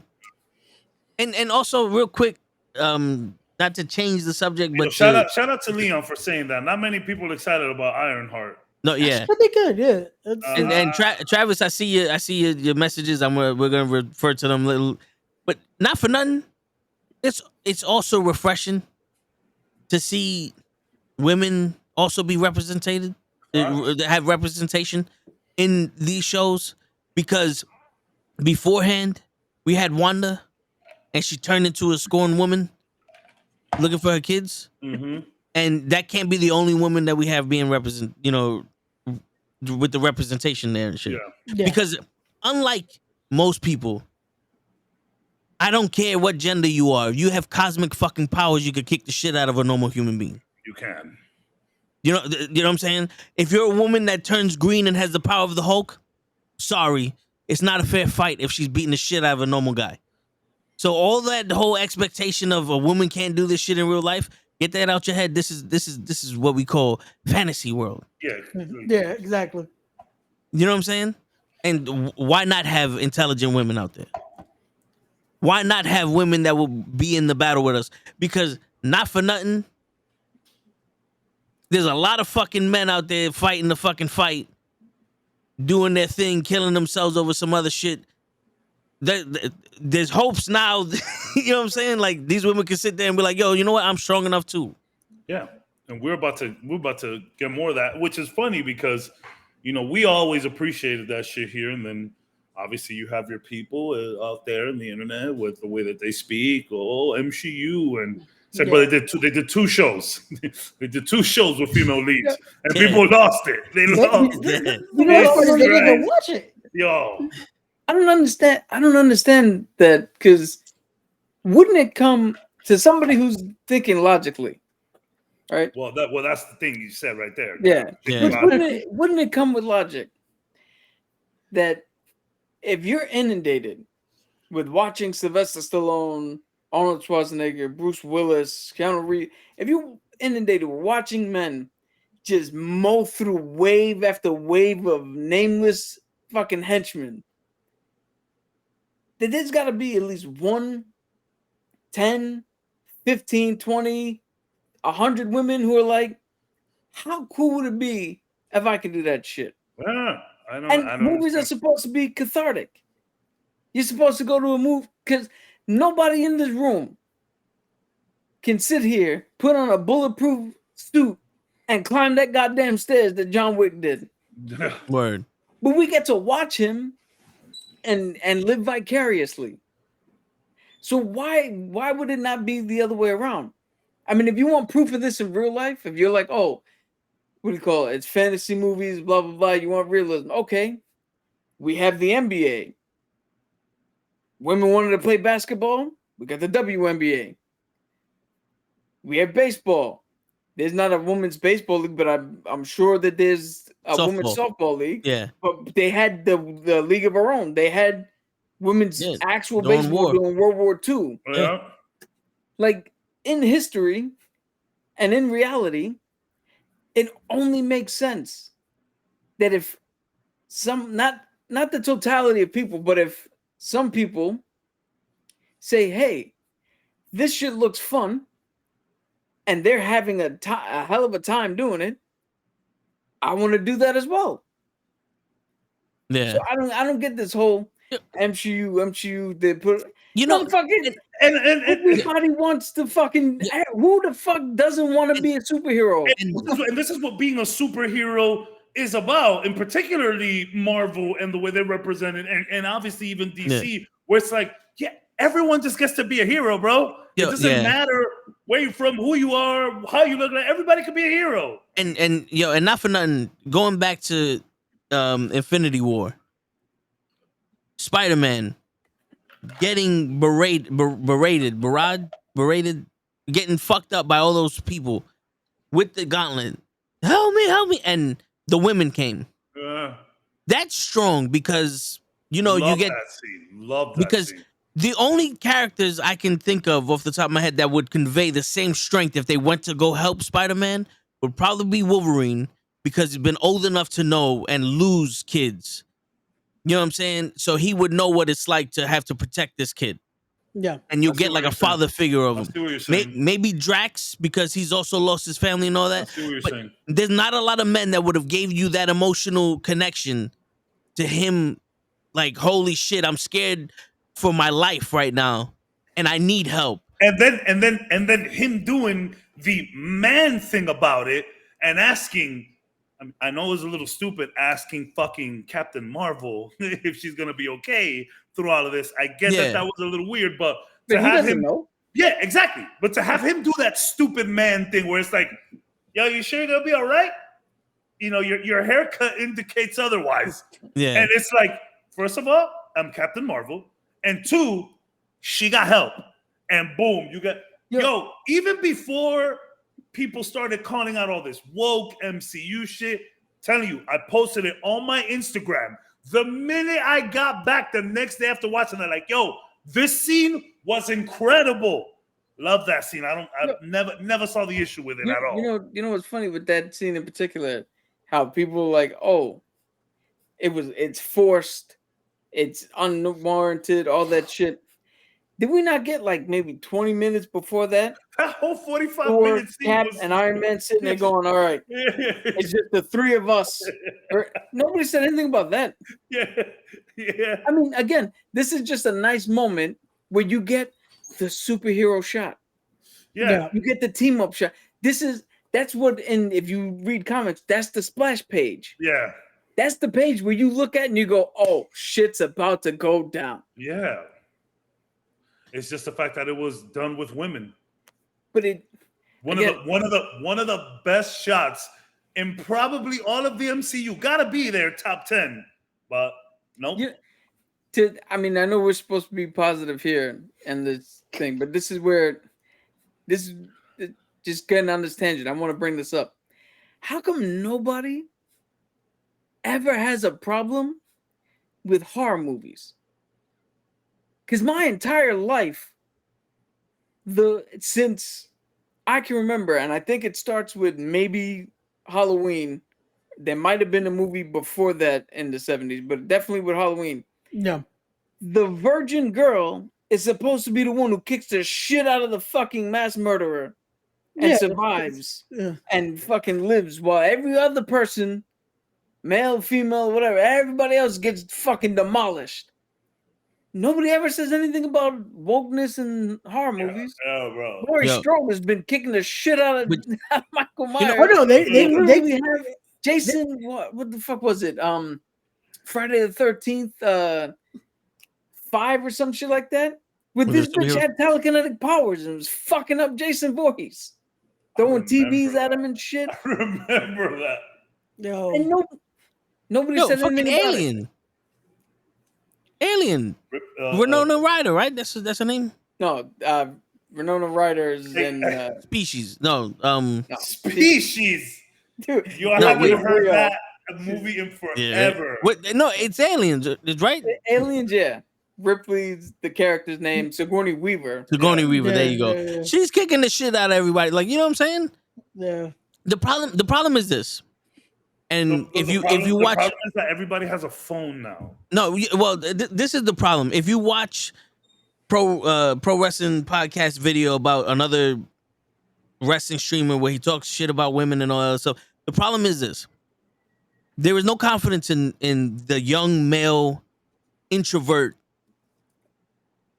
socially awkward people, where they see this and they hear all these other people bitching and they think that women are trying to take over and you know, be more important than men or whatever the thing is.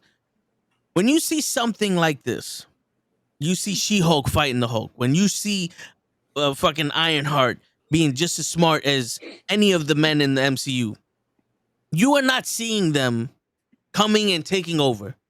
You're seeing equality. And you're just not used to seeing that. Yeah. So it's overwhelming to your measly little brain. You know what happened maybe 20, 30 years ago in movies? They did the same process. It just was with different color skin. Yeah. We had this process where we had black men and white men showing equality in movies, Asians showing equalities. Yeah. Now it's just women. Yep. You know what I'm saying? It's not a threat.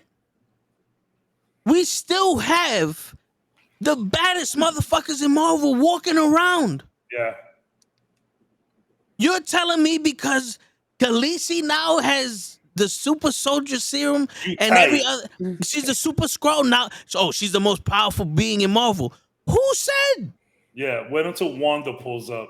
You know what I'm saying? Can I see Wanda and White Vision do some Bonnie and Clyde shit and just start wrecking mofos? You'll see. Oh man. It's like, when was this a problem to be equal? It's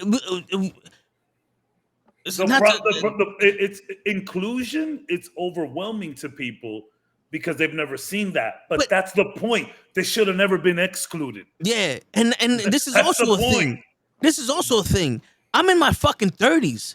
I grew up in a neighborhood where there were Italians, there were black, there were Muslim, there was Spanish, there was Asians. I went to school with them. Yeah. I never once was excluded from a race. Yeah.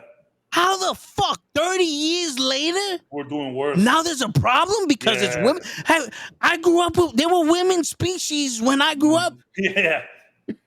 How did this become a fucking issue? Yeah. Yeah. It's fucking crazy to think about, son. 2020, everyone has a phone. Everyone has and I'm not saying you shouldn't have your opinion. The problem, here's the issue, right? We focus on the bad opinions more than the good ones. Because like even when you do content, right? You post a video, you get 100 comments. 98 of those comments are positive and good. You get 2 bad ones. That's the ones that you focused on the most. So that's kind of what happens with these groups nowadays and everyone having a phone and a voice. I'm not saying you shouldn't have a voice. I'm not saying you shouldn't have an opinion. What I'm saying is that we give too much merit to the bad opinion. Someone can have a really bad take on Twitter or X and, 3,000 people like it. So in the grand scheme of things, that's a small ass number. Yeah. And then these 3,000 people that liked it, they'll retweet and they'll, tell it to this guy, tell it to that guy. It's still just that group of 3,000. And it's like, you think that that's crazy, but like there's 10,000 people over there that feel the complete opposite. But the focus is going to be on those. It's going to be on the bad. Yeah. So it kind of sucks, but because there's so much people that don't let this shit bother them. But it's always the bad takes and opinions that are like loud. You know what I'm saying? Yeah, because that's what we magnify now. We're only going to magnify what's negative instead of everything else. Saying X over Twitter is so weird. It doesn't. Like Twitter rolled off, right? Maybe it's because I'm used to saying Twitter. Yeah. But Twitter felt natural from the beginning. Yeah. It also works because it's like it's Twitter. Then you say you're tweeting. You're tweeting. Now it's like, what the fuck? What's the post on Twitter? That sounds horrible. Yeah, it's like, what the fuck does that mean? Yo, I remember. I'm gonna tell you, guys are gonna laugh. The reason I ended up getting Twitter, when I was, funny enough, I was in New Orleans. The first time I went to New Orleans back in 2011, it was me and a couple of the homies got Twitter all at the same time because of Charlie Sheen with his whole winning. You remember that? Remember winning? Yeah. Remember where times were simple? Hashtag winning. And that's why we made Twitters. Yo, Cabs just wanted to be able to say winning. Yeah, I missed it. Bring winning back. Yo, give me a second. All good, bro. To bring everything full circle and go positive, the whole shit as was brought up with She-Hulk. If you look, like people are like, oh, how'd she beat the Hulk? Okay, if you look at that, I actually like that part, that whole scene. Because if you look at it, she did not go toe-to-toe and put hands on him and leave him suffering and like tore up and beat the shit out of. She did something that Bruce never anticipated. And because Bruce didn't anticipate it, he didn't have a way to deal with it, where she just repeated fucking claps and breaking his equilibrium. That's how the fuck she won. It wasn't any other thing than she figured out, oh, that worked. Let me fucking let's do what I can do also to win this fight. Also, not anything extra, not anything. She just all of a sudden she mastered what? She figured out my clap is not as big as his, but the small one affects him. A bunch of small ones will affect him the same as one big one. Also, if there's that going on, Also, if there was, if we remember, apparently the Incredible Hulk is canon, and they shot him with the fucking sound waves. Yeah. In that shit, and that has to make fucking news. She's his cousin. You got to know that when they attack, you got to know this shit works. Yeah. Yeah, I wanted to do it. Crazy but you got to know that shit. You know what I think it is? I think those guys are mad because she was clapping with her hands and the Not with clap her sound ass. didn't come from somewhere else. Yeah. Because that's it's funny that you mentioned that, man. Like, I've been looking at all of these, like, there's these podcasts and these dudes just constantly bring OnlyFans girls on here and only to like shit on them. And I'm like, it's like, I get it. OnlyFans is a choice. That's a big choice you have to make. You're giving up a lot for money. I get it. And I'm not saying that these dudes be wrong about it, but it's like, yo, if it wasn't for that OnlyFans shit that y'all talk about all the time, would y'all have any content? Why don't you let's see what happens if you bring 5 successful, positive women on board. Let's see what happens then. Because it's real easy to talk shit about these girls that just doing their OnlyFans, whatever. And I started noticing, right? There's a lot of dudes online, and a lot of dudes. Remember, and I'm gonna be jumping all over the place here. I do apologize. It's like online gaming. I didn't get to touch an online game until I was 14 years old. So my experience joining in at 14, I had already seen a lot of shit in this world at 14. So jumping into online gaming at 14 is different than my son, whose first online game experience, he was like 5. He gets more mad. He gets more frustrated because he started so young. By the time I was 14, I already know what the struggle is. So I had different shit to be upset about and happy about, which is something that I relate to a lot of these guys on the internet. And don't get me wrong, I was the first dude screaming out from the mountaintops back in the day, oh, bitches ain't shit, fuck bitches. I'm never having kids. And here I am about to be 40 with a child. And you know what I'm saying? Like, so I was the first one. A lot of these dudes, they're growing up on this Instagram life, right?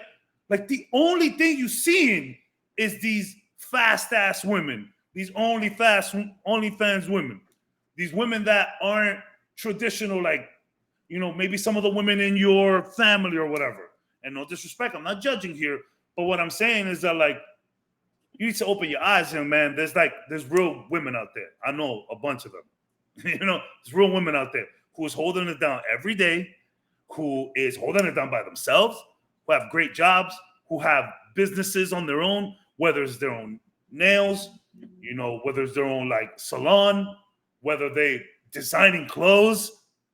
You know what I'm saying? Like, I know a bunch of women with mad businesses on the side while they have a real job and going to school and being a mom. Like, yo, y'all got to start looking for these women they out there. Now, that's not to say that there isn't a bunch of bad people out there, but there's bad people of all flavors.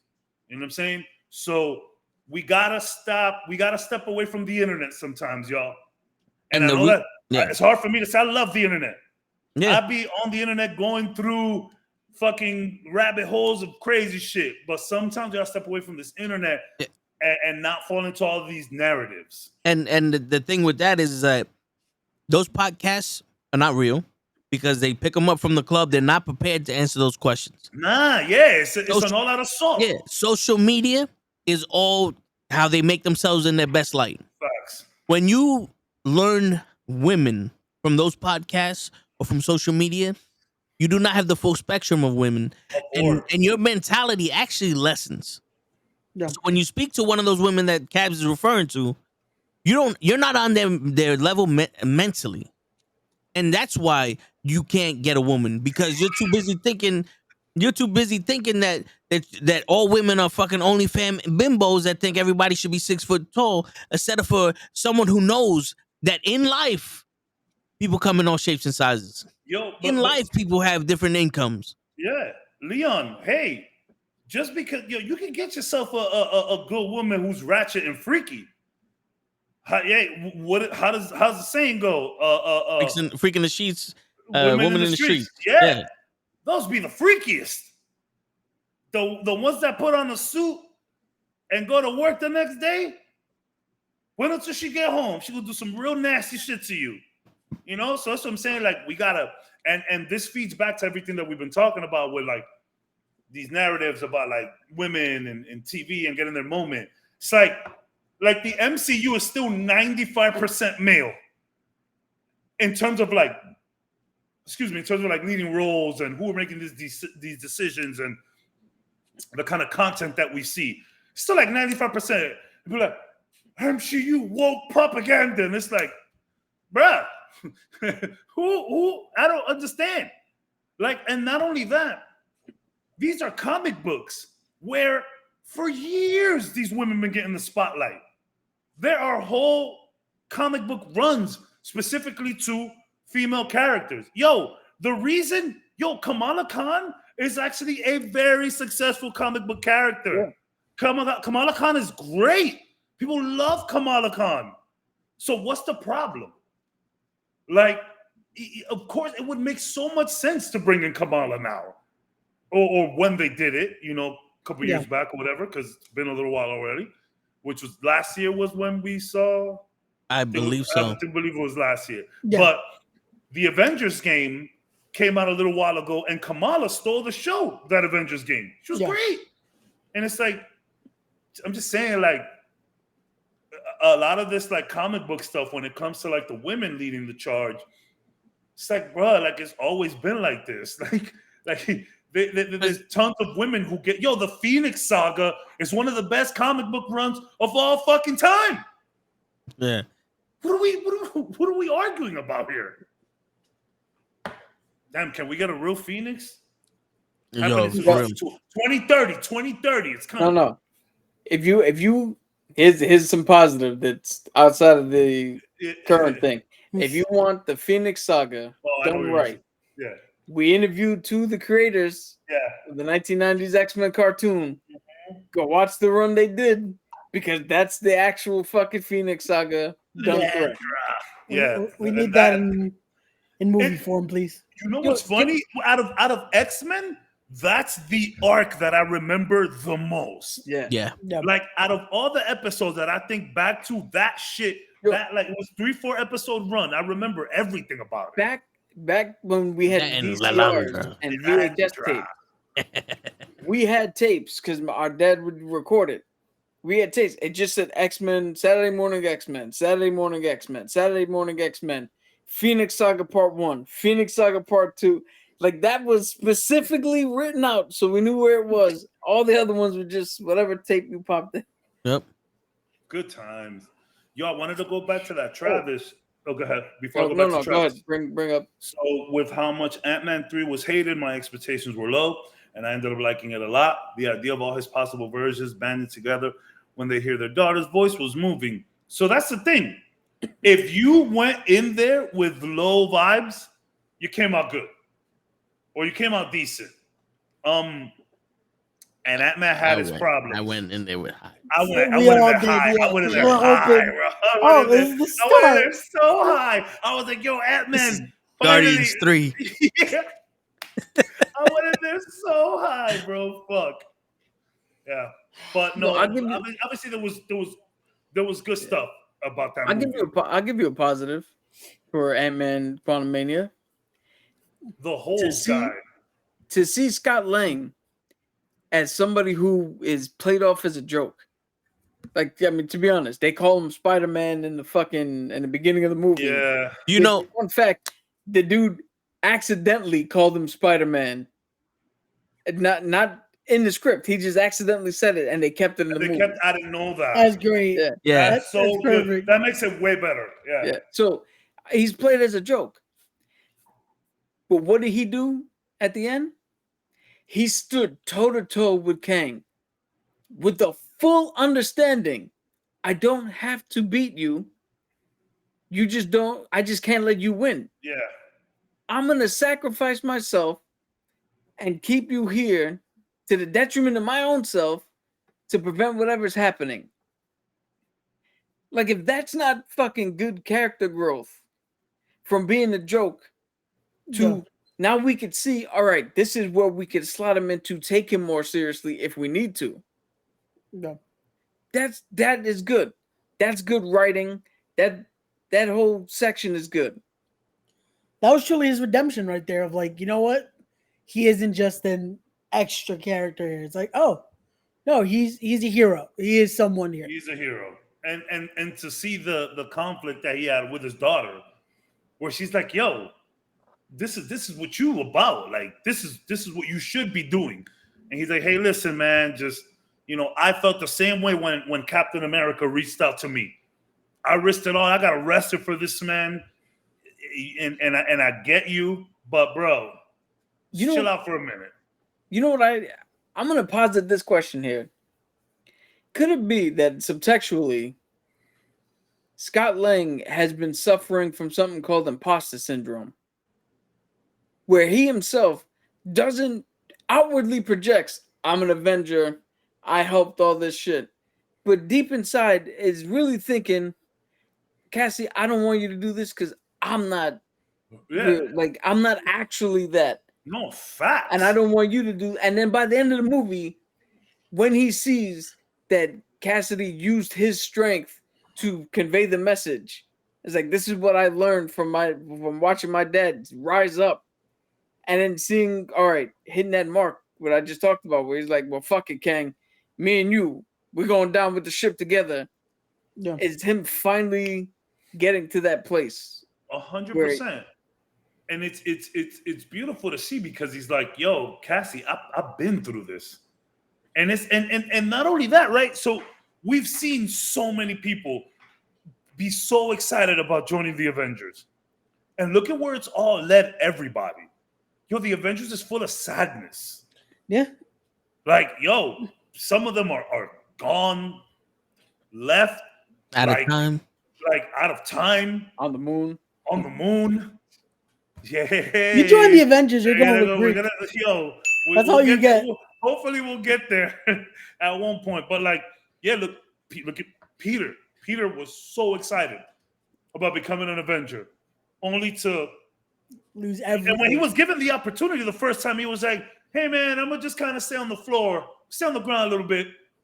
And then later on again, when he actually becomes an Avenger, he just like, I feel like he mostly regretted it.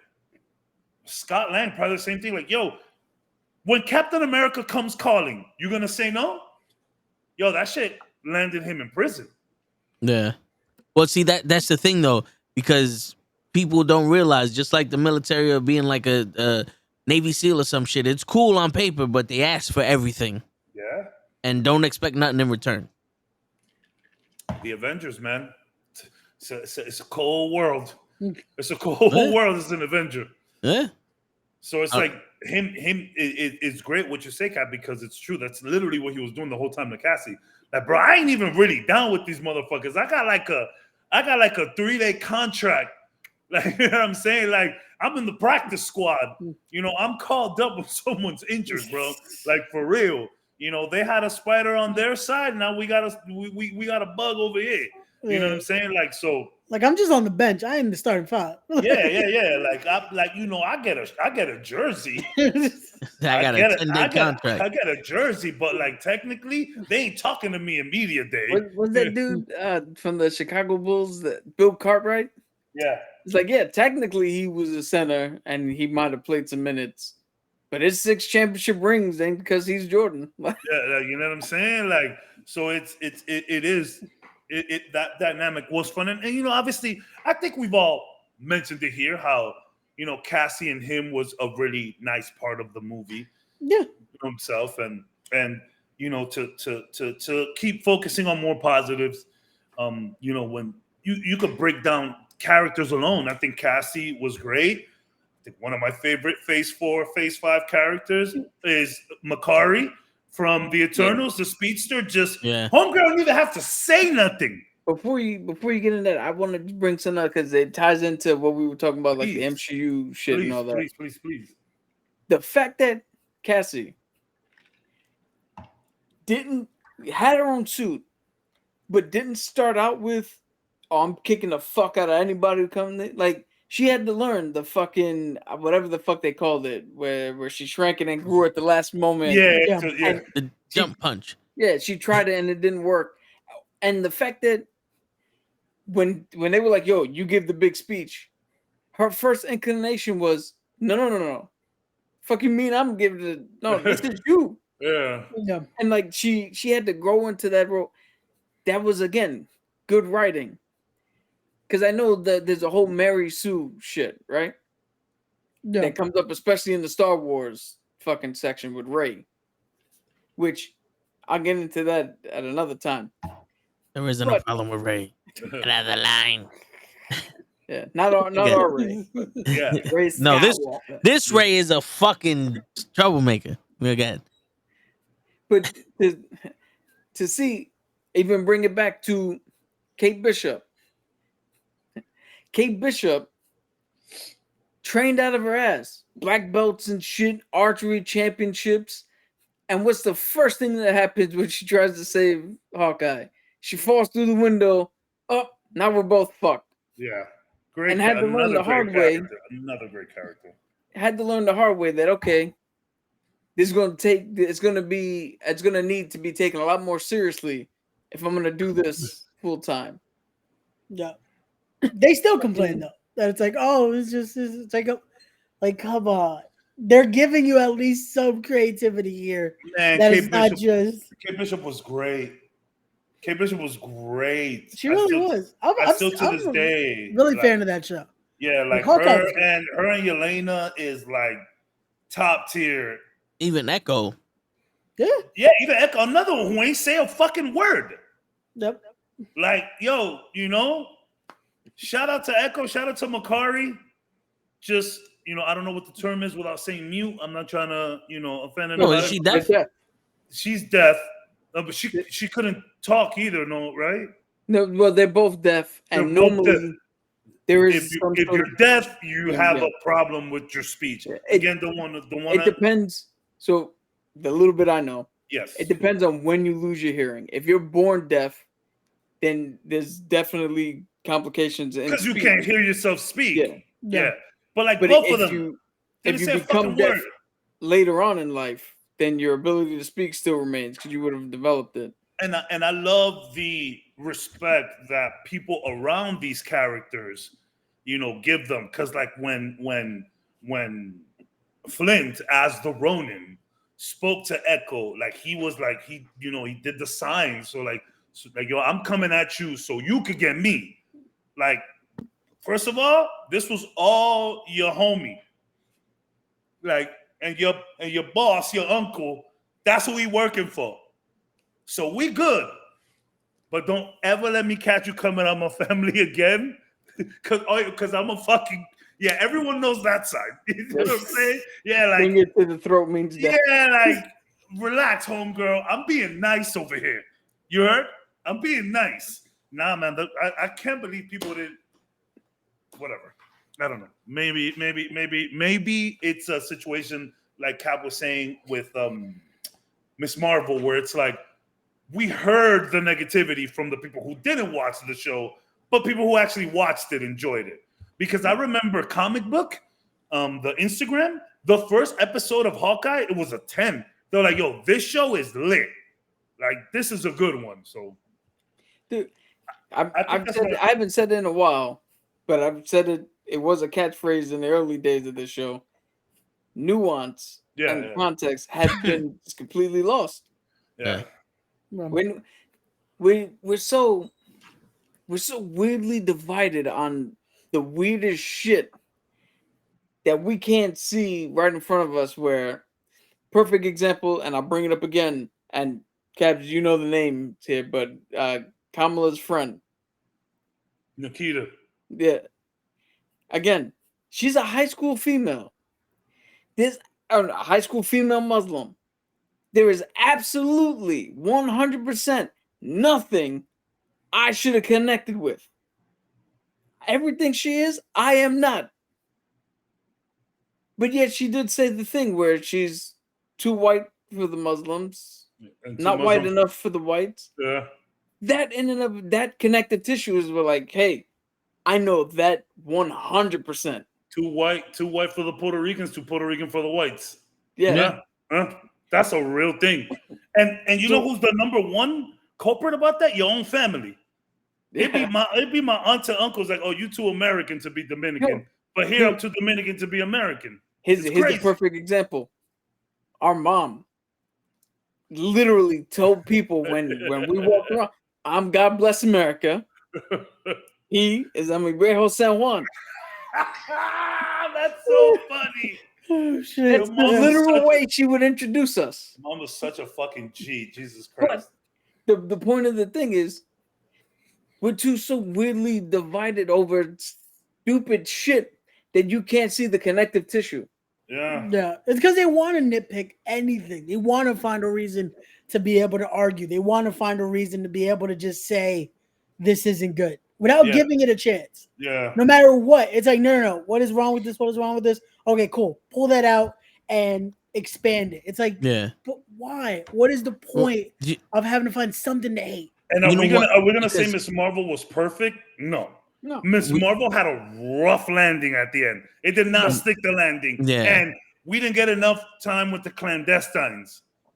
Yeah. But there was so much to grab onto, whether it Yeah. was the jealous friend who secretly is in love with the girl, but he doesn't want to ruin their relationship and tell her. Was it the friendship and the bond between Nikita and Kamala? Was it the unrealistic expectations of your family? Was it the religious aspect of your family? Was it the mom always on your shit? Was it the dad always trying to? You mean to tell me there was nothing that you grabbed onto? Yo, That shit is kind of wild to me, dog. Was Yeah. it the Wild. friend? Was it the friend you made that is outside of your racial group? Yeah. Who comes into your house and is like, yo, y'all motherfuckers are loud, y'all motherfuckers are weird. Like, Who you let into the culture, who you let put on the traditional garb. That's crazy. That's crazy. I remember we had our friend Thomas Bartosiak, Polish white kid. His dad, and I don't mean to put him out there. He's a good kid. I'm not really trying to like there's nothing bad that I'm gonna say now. His dad came over here from Poland and started a construction company. So this kid from a very early age, he was good with tools. So he went to my boy Ed's house and built like a kind of like a stand, armoire, bureau, kind of outdoor closet thing. And yo, the mothers were immediately in love with Tom. Immediately in love. And like, yo, he was just in the crew. Like Tom was the most ghetto white boy you ever see in life, bro. And my man was swaggy. My man, he had a couple passes, and he might have dropped the N-word here or there. We didn't care about it that much back in the day, as we do now. We was 18 years old, 16 years old. But like that is such a great point. Like that friend that's not your culture that you just invite to your family, and we don't see them as anything else but just people's friend. You mean to tell me you couldn't find nothing in Miss Marvel? That's crazy to me. Yeah. Crazy. And you the one thing that you guys spoke about when she took the trip to the motherland. Yeah. We've all taken that trip. You guys been to Puerto Rico. You know what I'm saying? I took the trip to DR. We all get that trip to go back, and you see how rough these people are living, but you see how happy they still are because they don't have these American values and shit like that. It's crazy.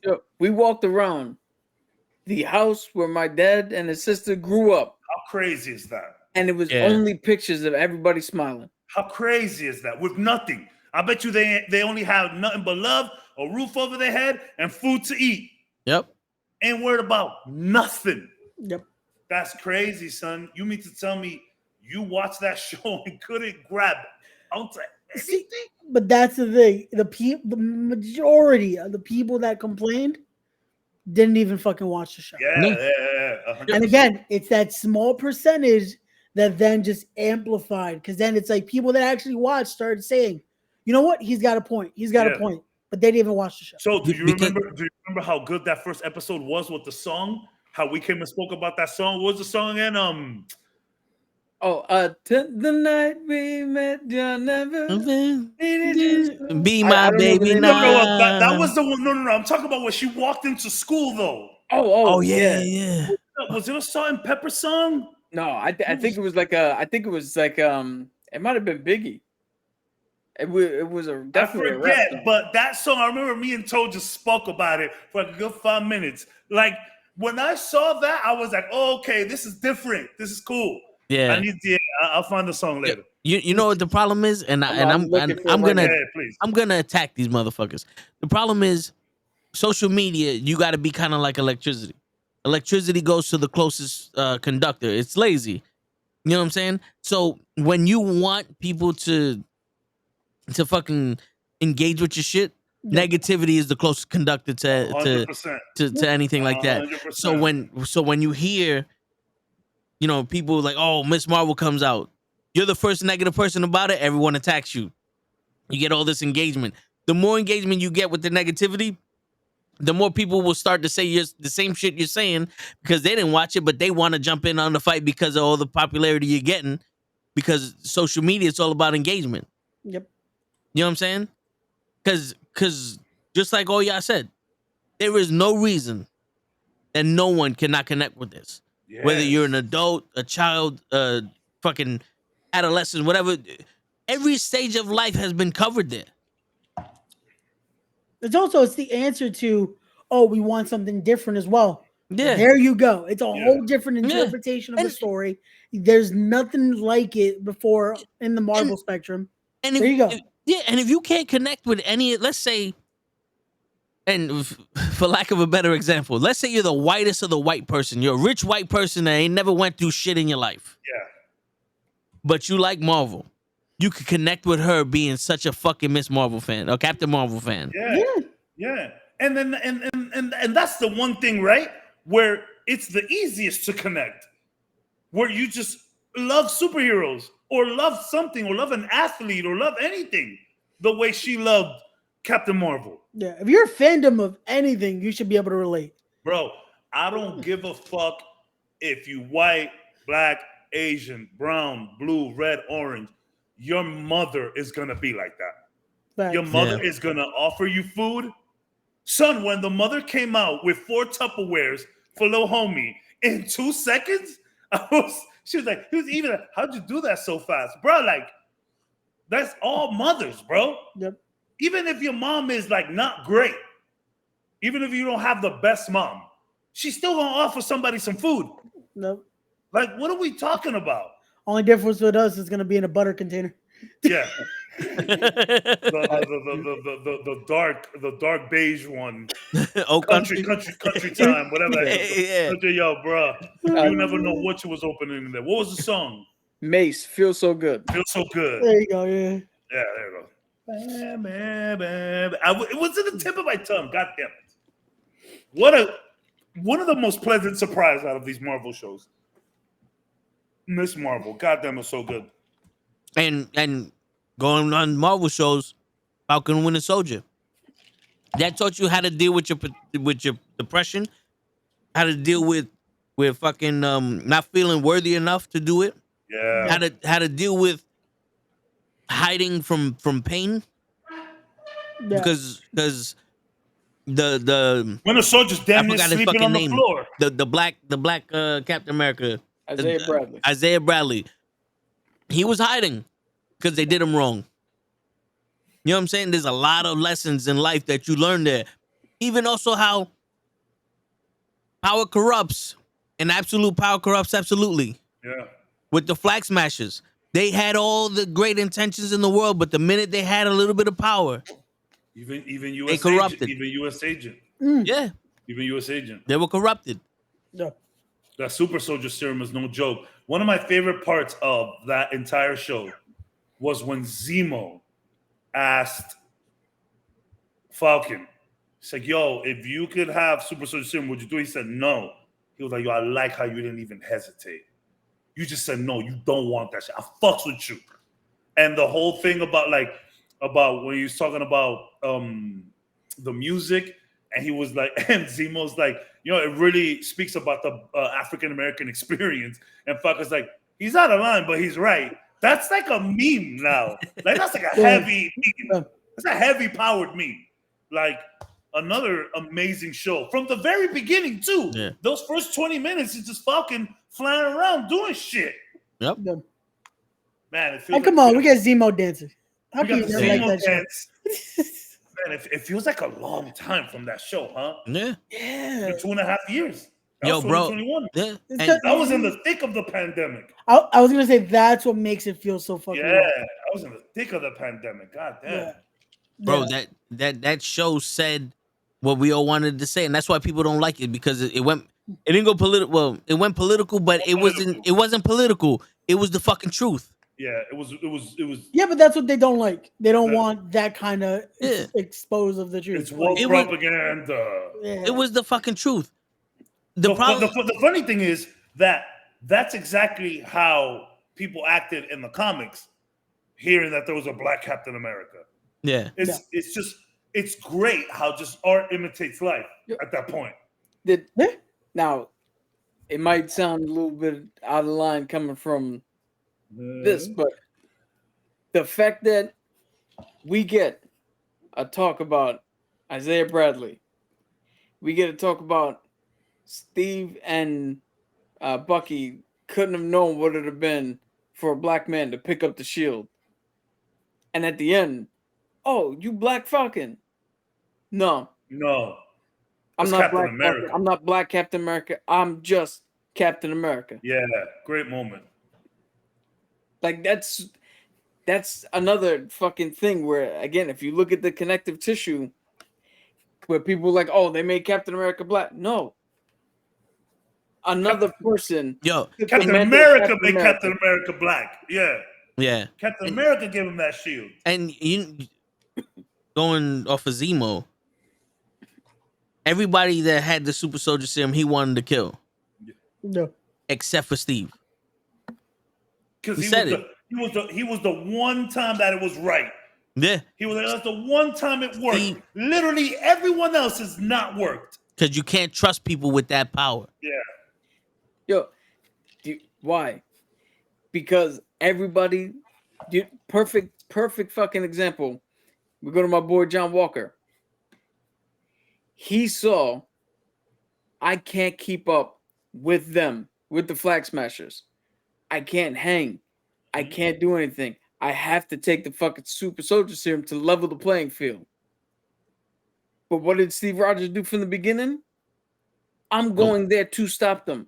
I cannot let them continue doing what they're doing. Be damned if I'm on the same level or not. That's the reason why it worked for him. And it doesn't work for anybody else. Because everybody else just sees the power. Yeah.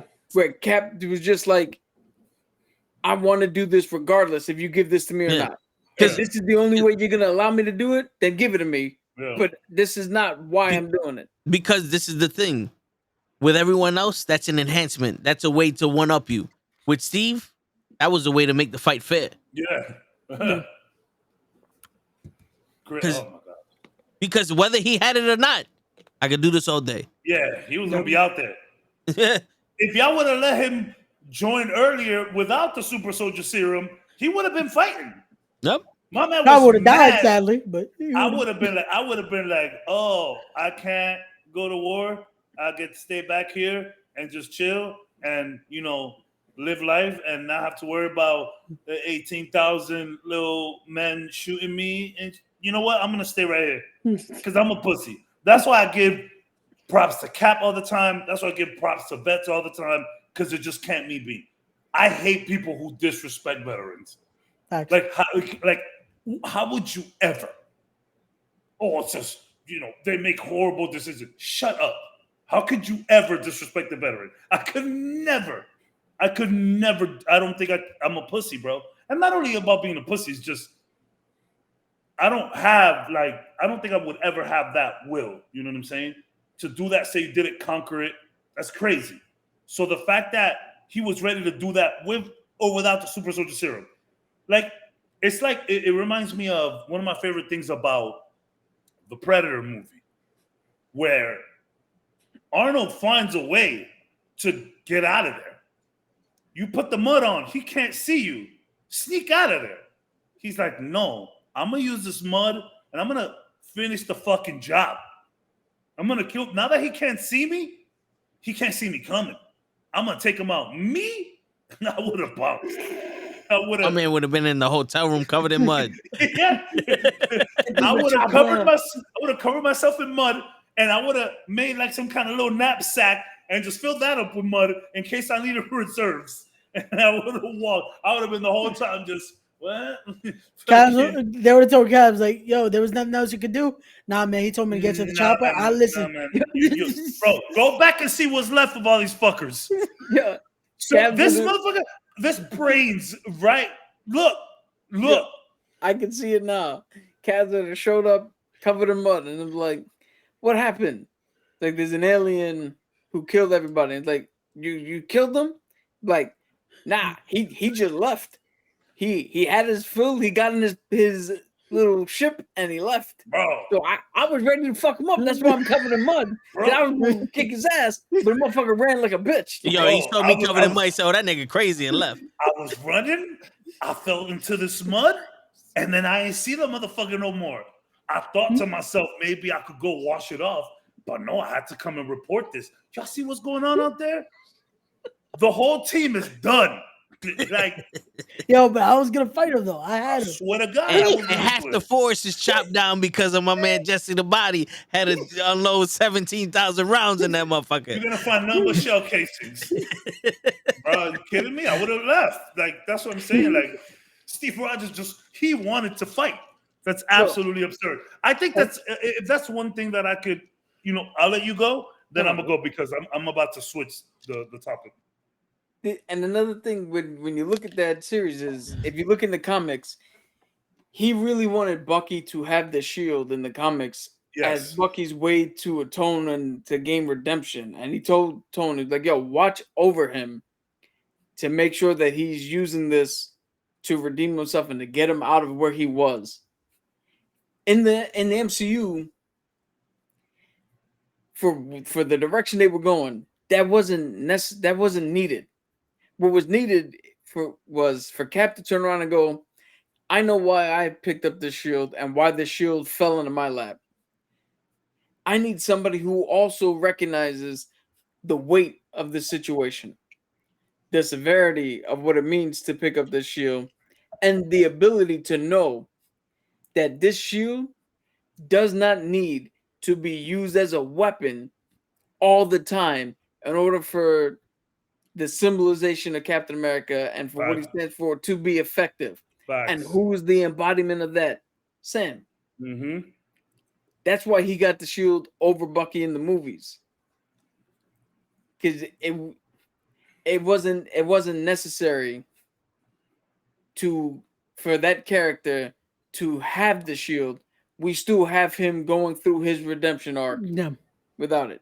And it was and the line that he gives to Sam, it's like, bro, Steve can't be wrong about this, because if he was wrong about you, then he was wrong about me. So it was still, in a way, kind of like his redemption vicariously through that shield. Yeah. Like, bro, pick up the shield. What are you doing? And then that whole moment was like, damn, bro, my bad. I didn't even think for 1 second what it meant for a black dude to pick the shield up. My fault, dog. I really am sorry. But again, that kind of brought Bucky to his own redemption arc again. But we all know the real reason why he got that shield, because told us Cap knew exactly what he was doing when he gave it to a black man. He was gonna solve racism. That's what he tried to do. Yo, because in actuality, to Steve Rogers, Sam is not black. He's not white. Yeah, He's just Sam. a good fucking man. He's a good soldier. He's a good man. He's a good soldier. That shield is Moliere, and you earn the right to fucking wield it. You have the honor to pick it up. Yep. Yo, yeah. To further that point, Tony Stark said, "That shield don't belong to you." So he dropped it there. And the next time you see Tony even remotely go to touch it is when he takes it out of his trunk and hands it back. Mm-hmm. Oh, that does belong to him, Tony. Yeah. That does belong to him. Technically, it belongs to Wakanda still. Yeah. Hey, no, the Wakandans allowed him to have it. Yeah. That's that. You never see another person so worthy of a fucking super soldier serum, worthy of fucking metal that is so rare that they fight wars for. They just hand this shit to this man multiple times. That's But like going, yo, I got a brand new fucking baby. You don't trust nobody. Steve Rogers, here you go. Yeah, you're the only one that could. Yeah, like Steve Rogers could come into the house even with COVID. Yeah. He got. Yeah, it's all right, Steve. Get in here. What's up, bud? Coming for the real thing. Yeah, it's funny that that's what I was gonna say. If I can pinpoint on one of the most positive things about Phase 4 and Phase 5, we've gotten some, and I guess this is kind of cheap because the MCU and Disney have always been good at this. Obviously, Iron Man, who started this, but we got some pretty fun characters. Yeah. We got Shang-Chi and Aquafina. Yep. You know what I'm saying? We got Kate Bishop. We had Yelena already. But, I mean, technically, Yelena was Phase 4. Yeah. Well, Yeah. Black Widow's a Phase 4 movie about a Phase 3 problem. Exactly. So we got her. Again, we got Makari. We got U.S. Agent, which, listen, I get that U.S. Agent was a douchebag, but that's what he was supposed to do. Yeah. He did a great job at it. We got Isaiah Bradley. We got some great Lokis. Shout out to Alligator Loki. Shout out to OG Loki. Shout out to Kid Loki. Sylvie. Can't wait to see Kid Loki. Shout out to Sylvie.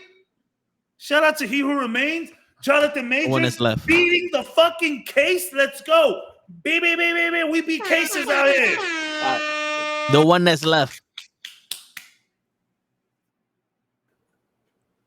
Yo, Krills. Keep that. Yo, I'm gonna talk to you, Krills.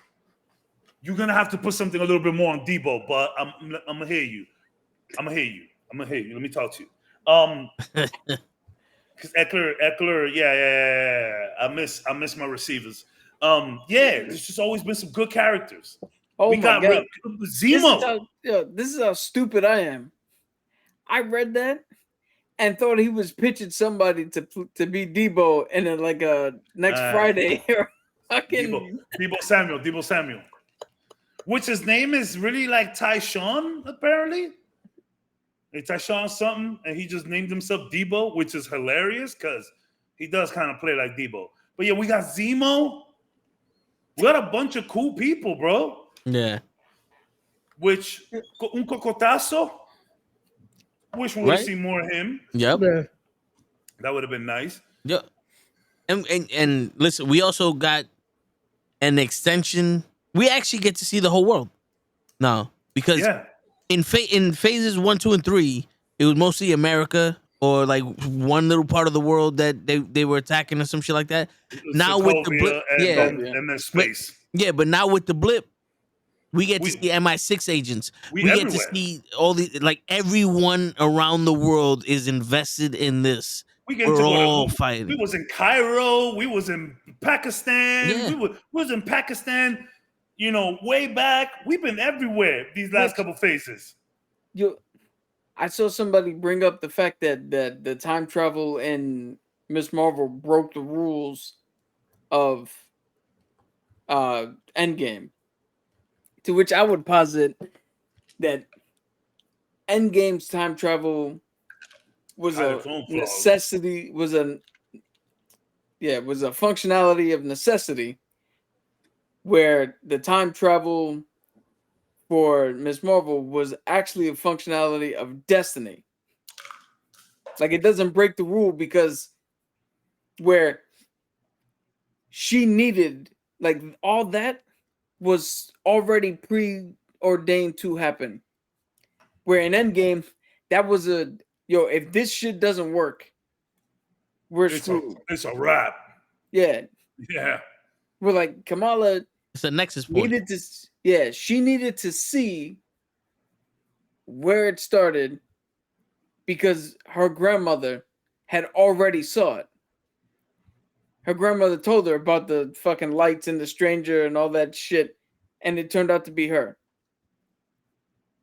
So it doesn't break the explanation or the use of time travel. It's just it's a different And a you're different you're, version. you're talking about Yeah. that old Aisha sent Kamala back so that she can throw the little stones that will lead grandma away to Yeah. Because like I said, at the beginning, the very beginning, the whole rift between yeah. the grandmother and the mom was the grandmother was like, I saw this shit happen Yeah. and nobody believes me. But So that was Aisha yeah. sending back Kamala so that Kamala could do that for baby grandma so she could get away. Yeah. So Yeah. that paradoxical loop Everything was already there. existed Yeah. before we even got to the end game shit. Yeah. Because it serves a different function in Mhm. storytelling. Yes. And as much as we would like to put reality and all this shit in our thing or escapism or whatever, you're telling a story. There's I mean, the story has to be functional for what it is, and you have to realize that there's different ways to tell the same story. Yeah. They're keeping it interesting though, instead of just well, we have to say it anyway, so it's there. It's like no, there's something that adds to it that Yeah. keeps you intrigued in it. And also what I alluded to this earlier in the beginning. Yeah. Magic is a gateway to the multiverse and timelines, and that doesn't have to follow rules. Yeah, like Because, like you said, that was her preordained to do it. Anyone with that gauntlet is going to go into that position and have to save baby grandma. yeah. It was just Kamala Khan. It was her turn. Yeah. That was good. God damn.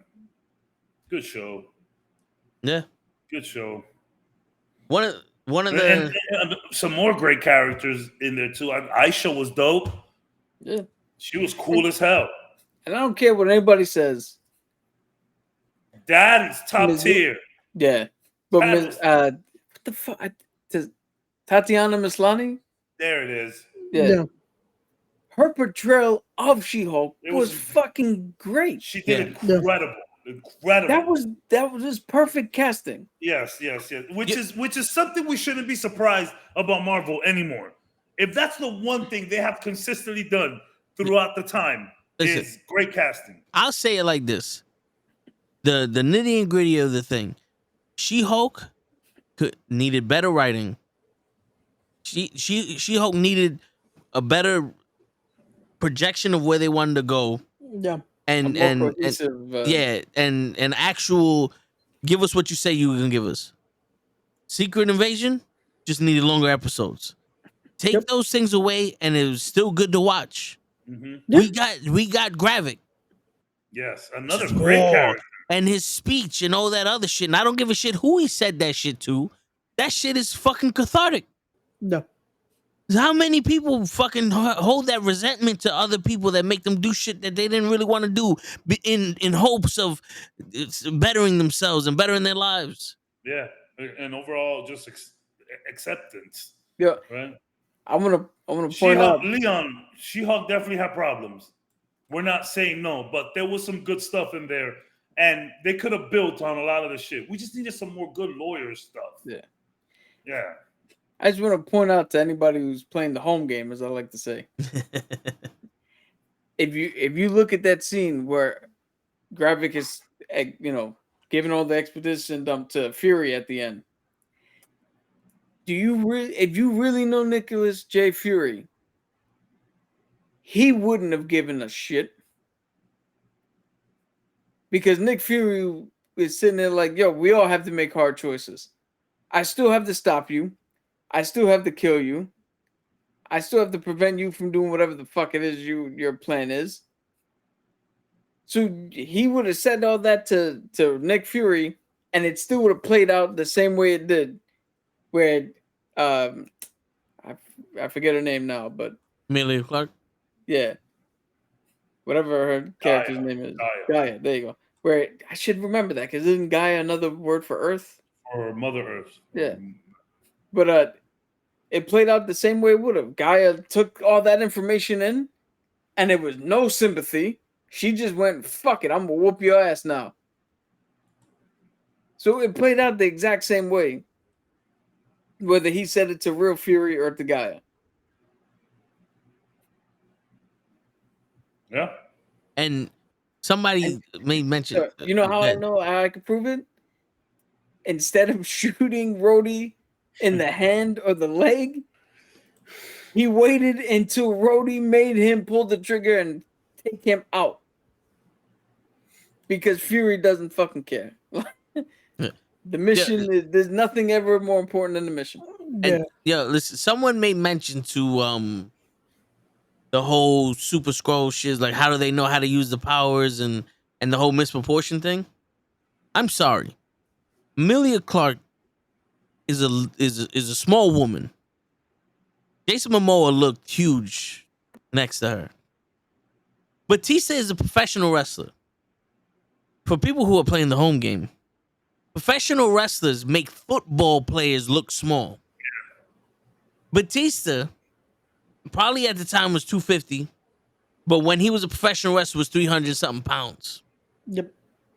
His arm in relation to her body is fucking huge. It's supposed to look big, yeah. Like no, it is huge. Think about this. You puny motherfuckers, you put your hoodie on and your girl takes your hoodie and that shit is huge on her. Yeah. Imagine the fucking relation to fucking Batista. Yeah, facts. Yeah.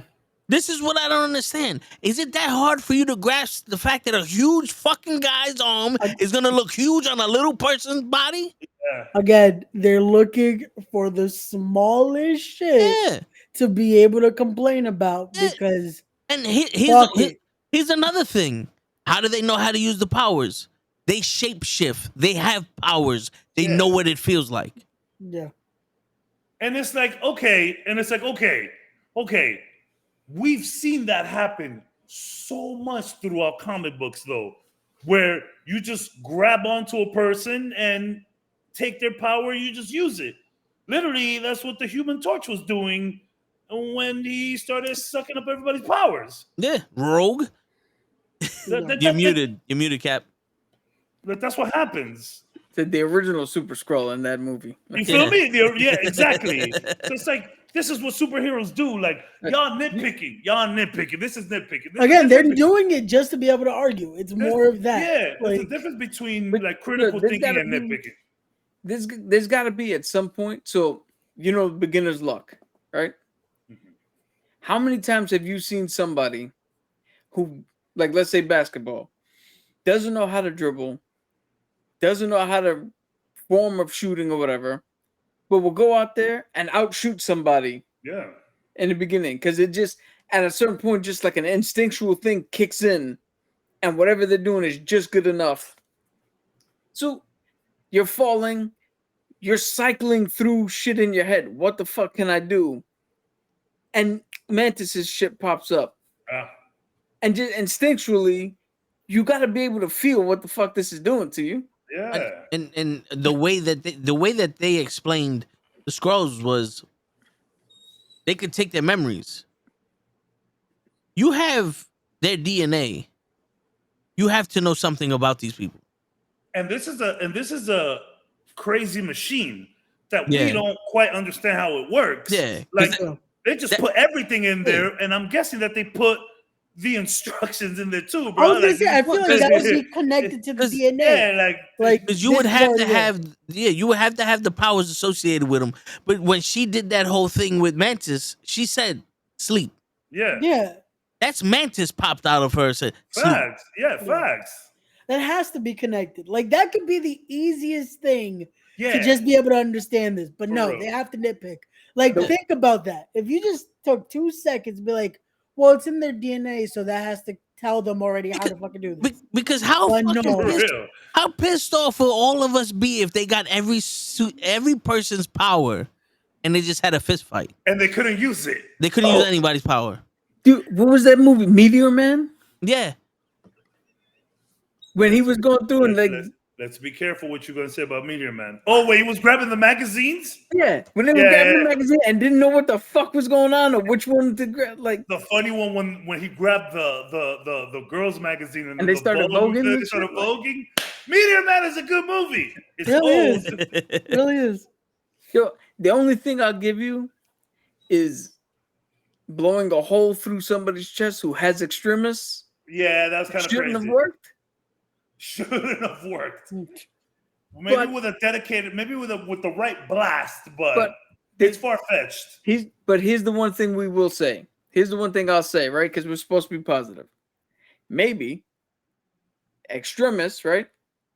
Extremis deals with rebuilding the body cells using the energy. That's why it's heat and all that, blah, blah, blah.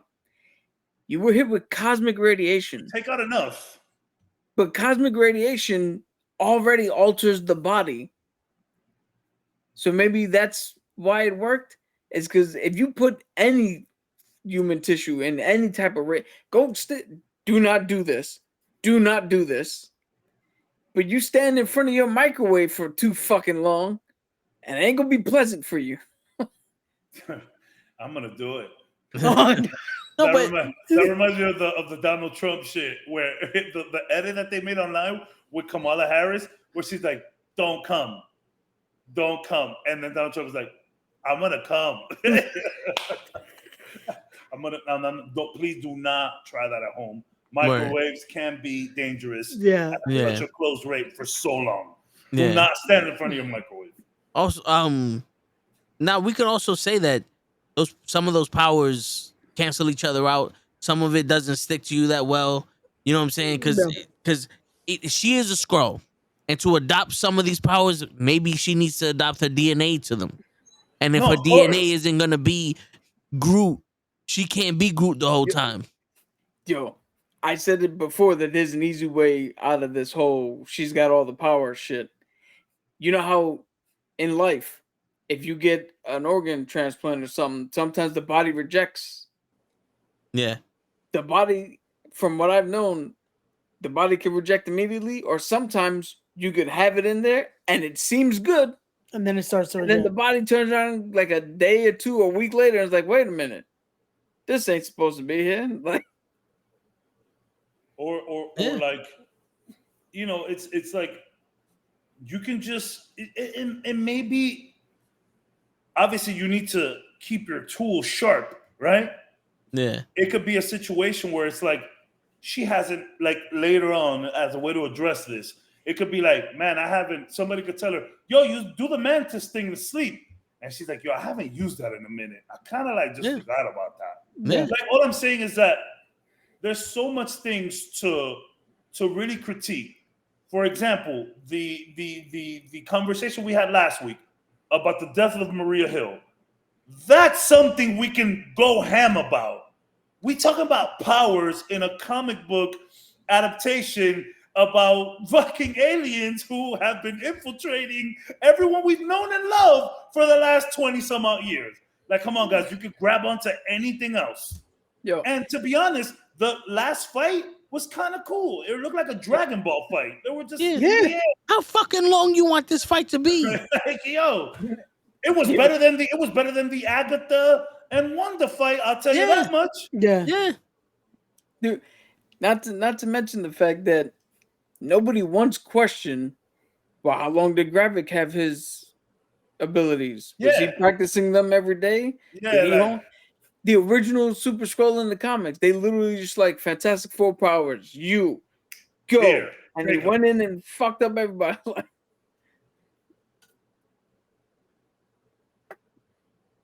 Yeah, like it's weird that, and again, that just goes to the toxic shit that we're talking about. Maybe people are over it. Maybe some people are just tired of like keeping up. I mean, yo, it has been a task to keep up with the MCU. It has, and a lot of these content creators, you just said it, so it's easy to make that kind of raunchy, kind of like brash content because two things are going to happen. People are going to disagree with you and engage, or people are going to agree with you and engage. It's engagement regardless. So it's a good tactic. I remember this one dude, like my whole thing is I've seen so many people bash the MCU for Phase 4 and 5, but they ain't never talk about it before. You literally just joining the train. I ain't never seen it throughout your whole content page. I've never seen you once talk about the MCU. Yeah. Now that it's the cool thing to shit on the MCU, or you out shit. Yo, And that's exactly it. It's following a trend. That's all this to becomes. Gab's point about that too much shit, maybe. Phase 1 had 6 movies in it. Yo. Phase 4 has 1, 2, 3, 4, 5, 6, 7 movies. And then we're talking about how many Disney Plus shows. Yeah. Like, that's a drastic jump. Yeah. In what you gotta now fucking and the movies are longer now, no? I mean, I think it's maybe the standard 2. And it's like you gotta do, and now we're getting into real obscure characters, because although Iron Man wasn't a household name, it was still Iron Man. Yeah. Captain America, still Captain America. You knew who the Hulk was. Dude, picture this. What's easier for me to explain to you? Billionaire gets hurt by his own tech, designs a mechanized suit to prevent people from using his tech to destroy the world. Or the TVA. Some dude has split personality. There's 3 of them in there. They don't know about it. They know about each other, but they don't know which one's real. A fucking god came down, made him a champion. Now he dresses in all white. Like, that already just sounds way more absurd. Facts. And it's funny because like I mentioned, probably my favorite thing of this phase, maybe like all the other phases, is the characters that we were introduced to. Yo, with Moon Knight, we got 3 characters in one. Yo, magic. Yo, perfectly. All 3 were fucking great. All 3 were great. And we didn't even get the 3rd one up until the very end, but we knew he was there. We got the 3rd one. I think it was either episode 3 or episode 5 when he was driving in the Jeep with his ex-wife. Yes. And he started talking with that accent. He's like, "No, what do you mean?" That was the 3rd one. But what I'm saying, it wasn't even deliberate. Yeah. And we just finally got confirmation of that 3rd one. Jake at the end, he was the one that was blacking out and waking up this bloody bodies everywhere. And that was the perfect thing to go. Are we bugging? Yeah. Is he really in that insane asylum, or is he really the split personality? That it fucked with us. Yeah. Moon Knight was some of the best Phase 4 we've gotten. Like easy. I'm never gonna forget. You want to talk about like good writing and powerful shit? I'll take the steak. Which one? The best bit. Yeah. The steak. The best bit. Because my man is mad vegan. And he missed by days his one opportunity that was given to him. Yeah. Like the heartbreak. Just that the best bit. Poetry. Like that's the one thing I think you can take from all these, even the bad movies. You can always pinpoint to one scene, one character, one actor or actress who has a performance that you're like, yo, that the Ant-Man Quantumania. Say what you want about the movie, but Jonathan Majors as Kang the Conqueror was on point. It was. Fucking say what you want about She-Hulk. We already talked about Tatiana Maslany's performance. Daredevil showed up. He was pitch perfect. Always. For his thing. Charlie, we don't deserve Charlie. Yeah. Wong in Multiverse of Madness. Yeah. Wong, yo, I'm the Sorcerer Supreme now. I'm the captain now. Yo, the whole thing of, wouldn't you feel solace in the fact that they're safe somewhere else? Yo, so good. So good. Like how he was more of a mom than mom. Like that's what a mother would say. Like making that hard decision of putting your kids up for adoption because you know they're better off without you. How crazy is that to even believe or think that for 5 seconds? And Juan really was like, yo, just, be all right with the fact that they good somewhere.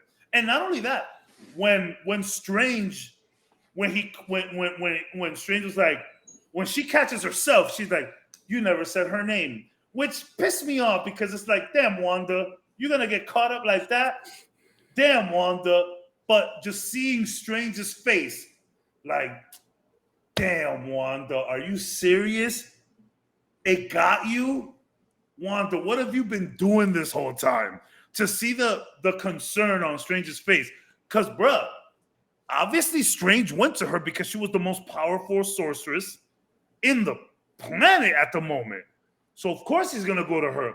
But to find out that she's the one doing all of this, his face, like, damn. It's been good. There's been some good. We'll right the ship again. I think we just have to we gotta lay it back a little bit on the. I think the real problem here is the TV shows. Yeah, it's too much TV shows. Yeah, I think the quantity is what ruined the spectrum of it a bit. Yeah, the quantity.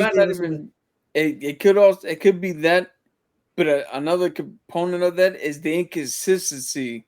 Yeah. Of, well, this one's 9 episodes. This one's 6 episodes. This one's a half hour long. This one's an hour long. This one's a half hour. This one's not. This one's it. Yeah, them wanting to fulfill. Oh, if we give them enough, they'll be. But it's like, no, give us quality over quantity at this point. Yeah. That way we have something. We'll take less movies, less shows if you give us quality shows and movies. Mm-hmm.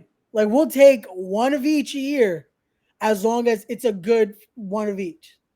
Yeah. So that way we can.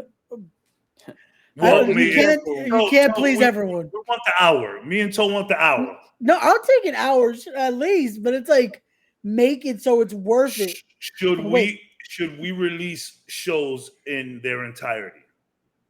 Well, we're about to find out because they're gonna do that with Echo. Wait, is Echo happening? Yeah, Echo's coming out, I think in November, and they're dropping it all at once. Okay. So somebody mark this question down, and once we binge Echo in a weekend, we can come back and say, is it better with the whole thing out at once? No. Or segmented? Okay.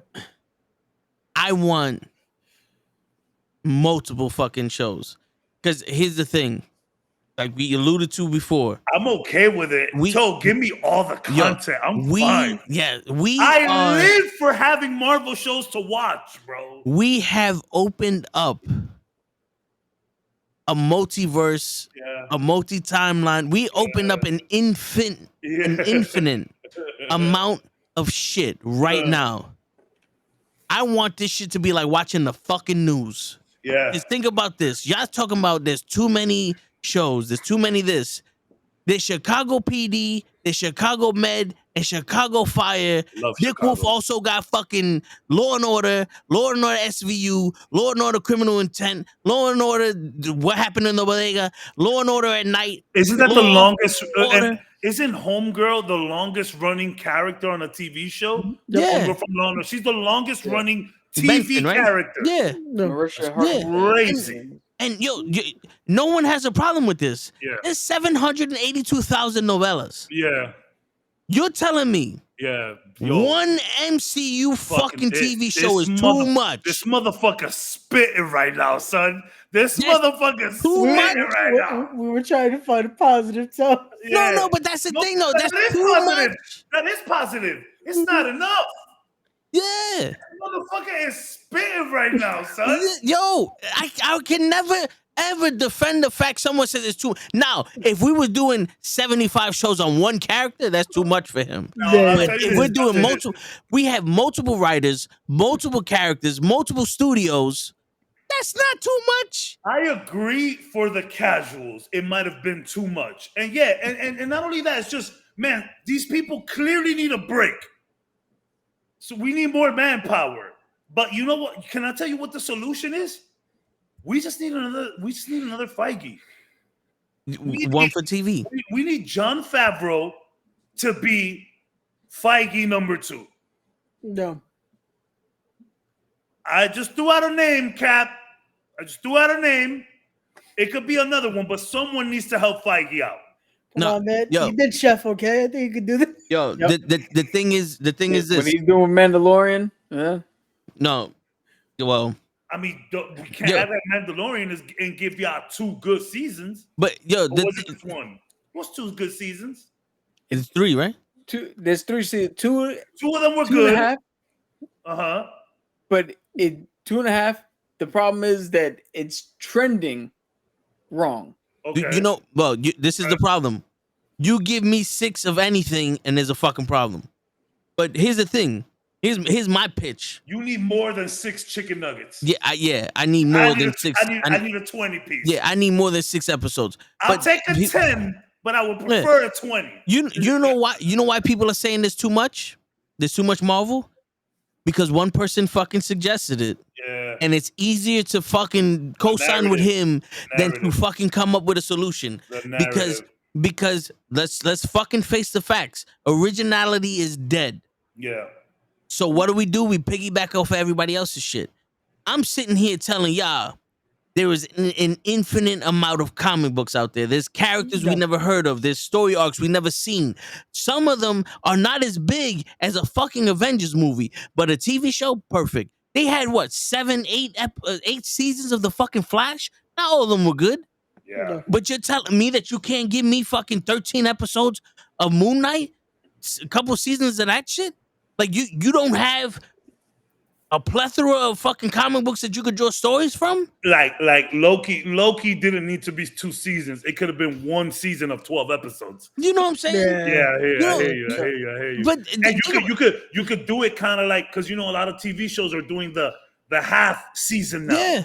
Where it's like, yo, we'll give you 6 now, we'll give you another 6 later. Yeah. And that I wouldn't even mind either. So you stretch it out, but make those 6 longer. Yeah. So it's not fucking we're done, and then it's like and here's another thing. I don't want to hear shit about there's too many Marvel shows when we literally got 17 fucking shows about people on the island fucking each other.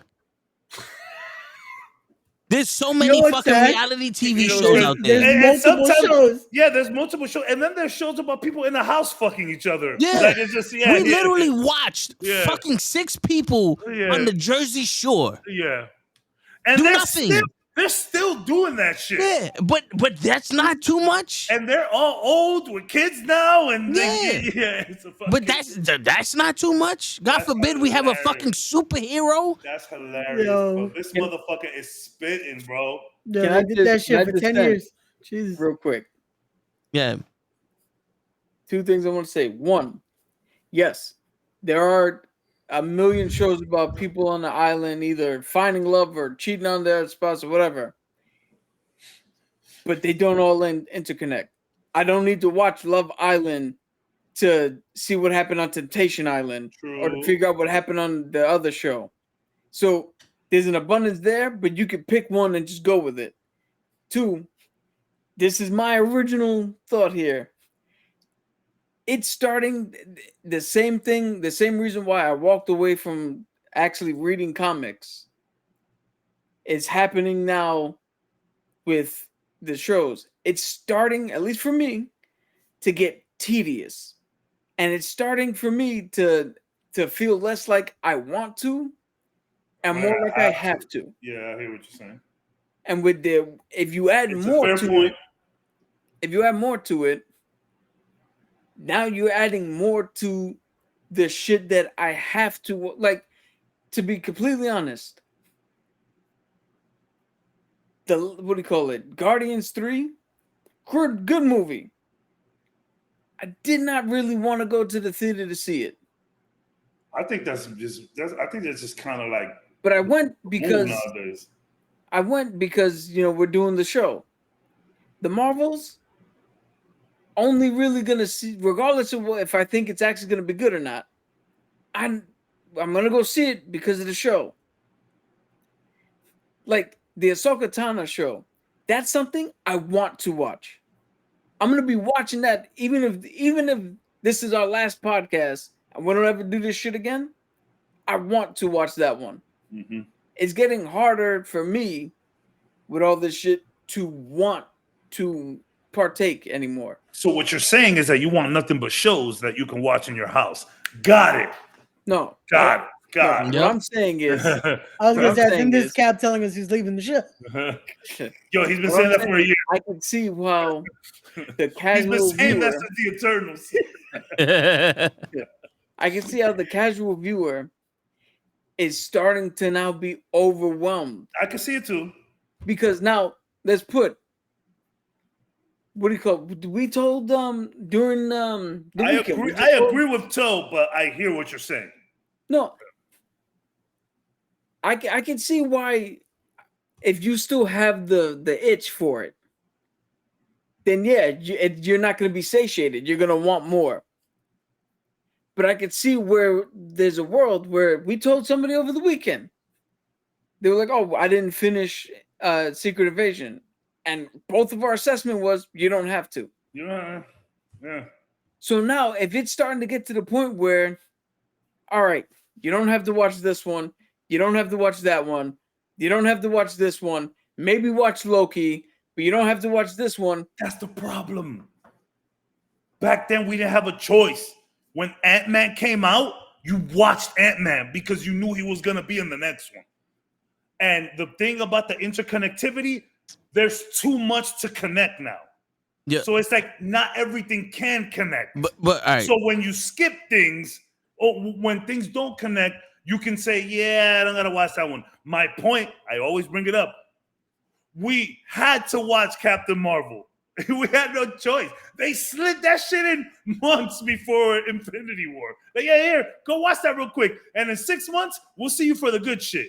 You know, so again, both of the arguments here are, there's no wrong argument between the both of y'all here. Yeah. Like, I get both, but honestly, just give me up. Bro, I want to go watch The Flash. Like, it's beyond Marvel for me. It's the comic book movie. Yo, son, the other day, I just went on a tear watching comic book animated shit. It's just I'm not gonna go to the theater. I just watched the Turtles. I'm not gonna go to the theater to watch Oppenheimer. Sorry, that's just not my thing. I'm gonna go to the theater to watch comic book movies and video game movies. That's just what I do now. So the more you want to give me, the better. But I can totally understand where you're coming from, Cap. And honestly speaking, can we just it's time to just make an AMC channel. Yeah. That's it. Just make an AMC channel and make it a monthly payment, like $30, and all the movies, just watch it right there. Enough with the movies. Yo, put it with your fucking your A-list of shit. I mean, you know, every movie that comes out in a month, you get a shot to see it at the crib. Yo, the Black Widow movie cost $30 when it dropped on Disney Plus. That's one movie. Yeah. $30 a month, so you can watch every movie that drops on an AMC channel. Son, I'm with that. Yo, and you can get the card to watch that shit for free if you wanted to go to the movies. Let's say fuck it, I want to see this in the big screen. Your membership will be the free movie ticket that you go there, because even Cap said it. They make their money off of concessions. Yeah, and then and with this, and you can slide if you look AMC channel, $30 a month. Every new movie that comes in, you can watch it in the comfort of your own home. But you know what?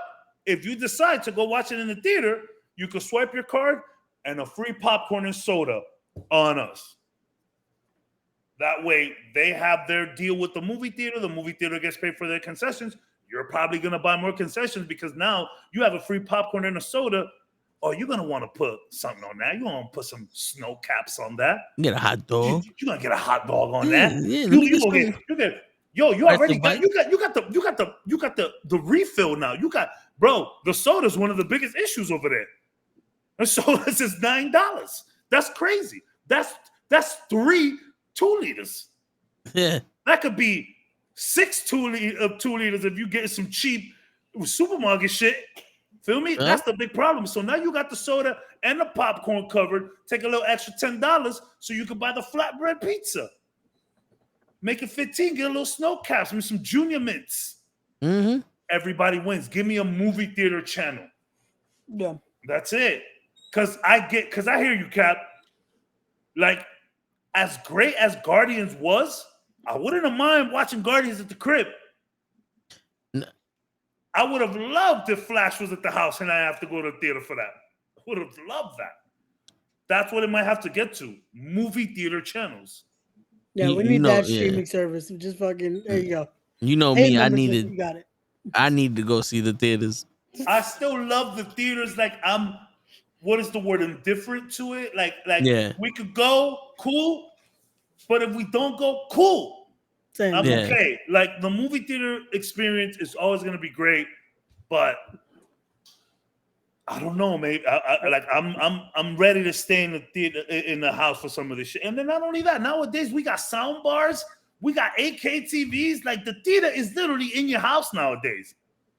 There was a time where having a legit sound system, a legit TV, a legit projection system was expensive. Shit is not expensive anymore.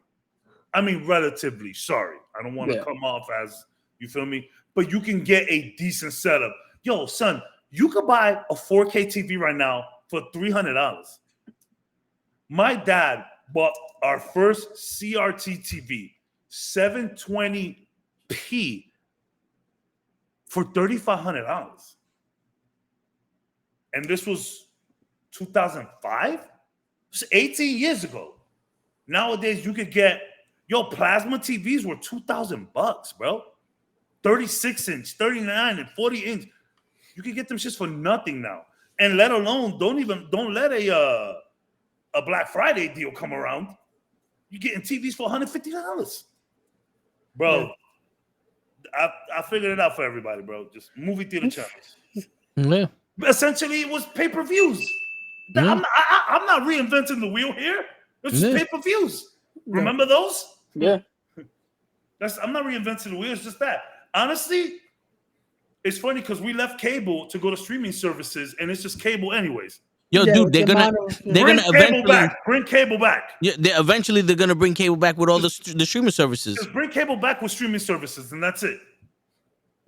That's if the streaming services last that long. Exactly. But I'll tell you one thing though.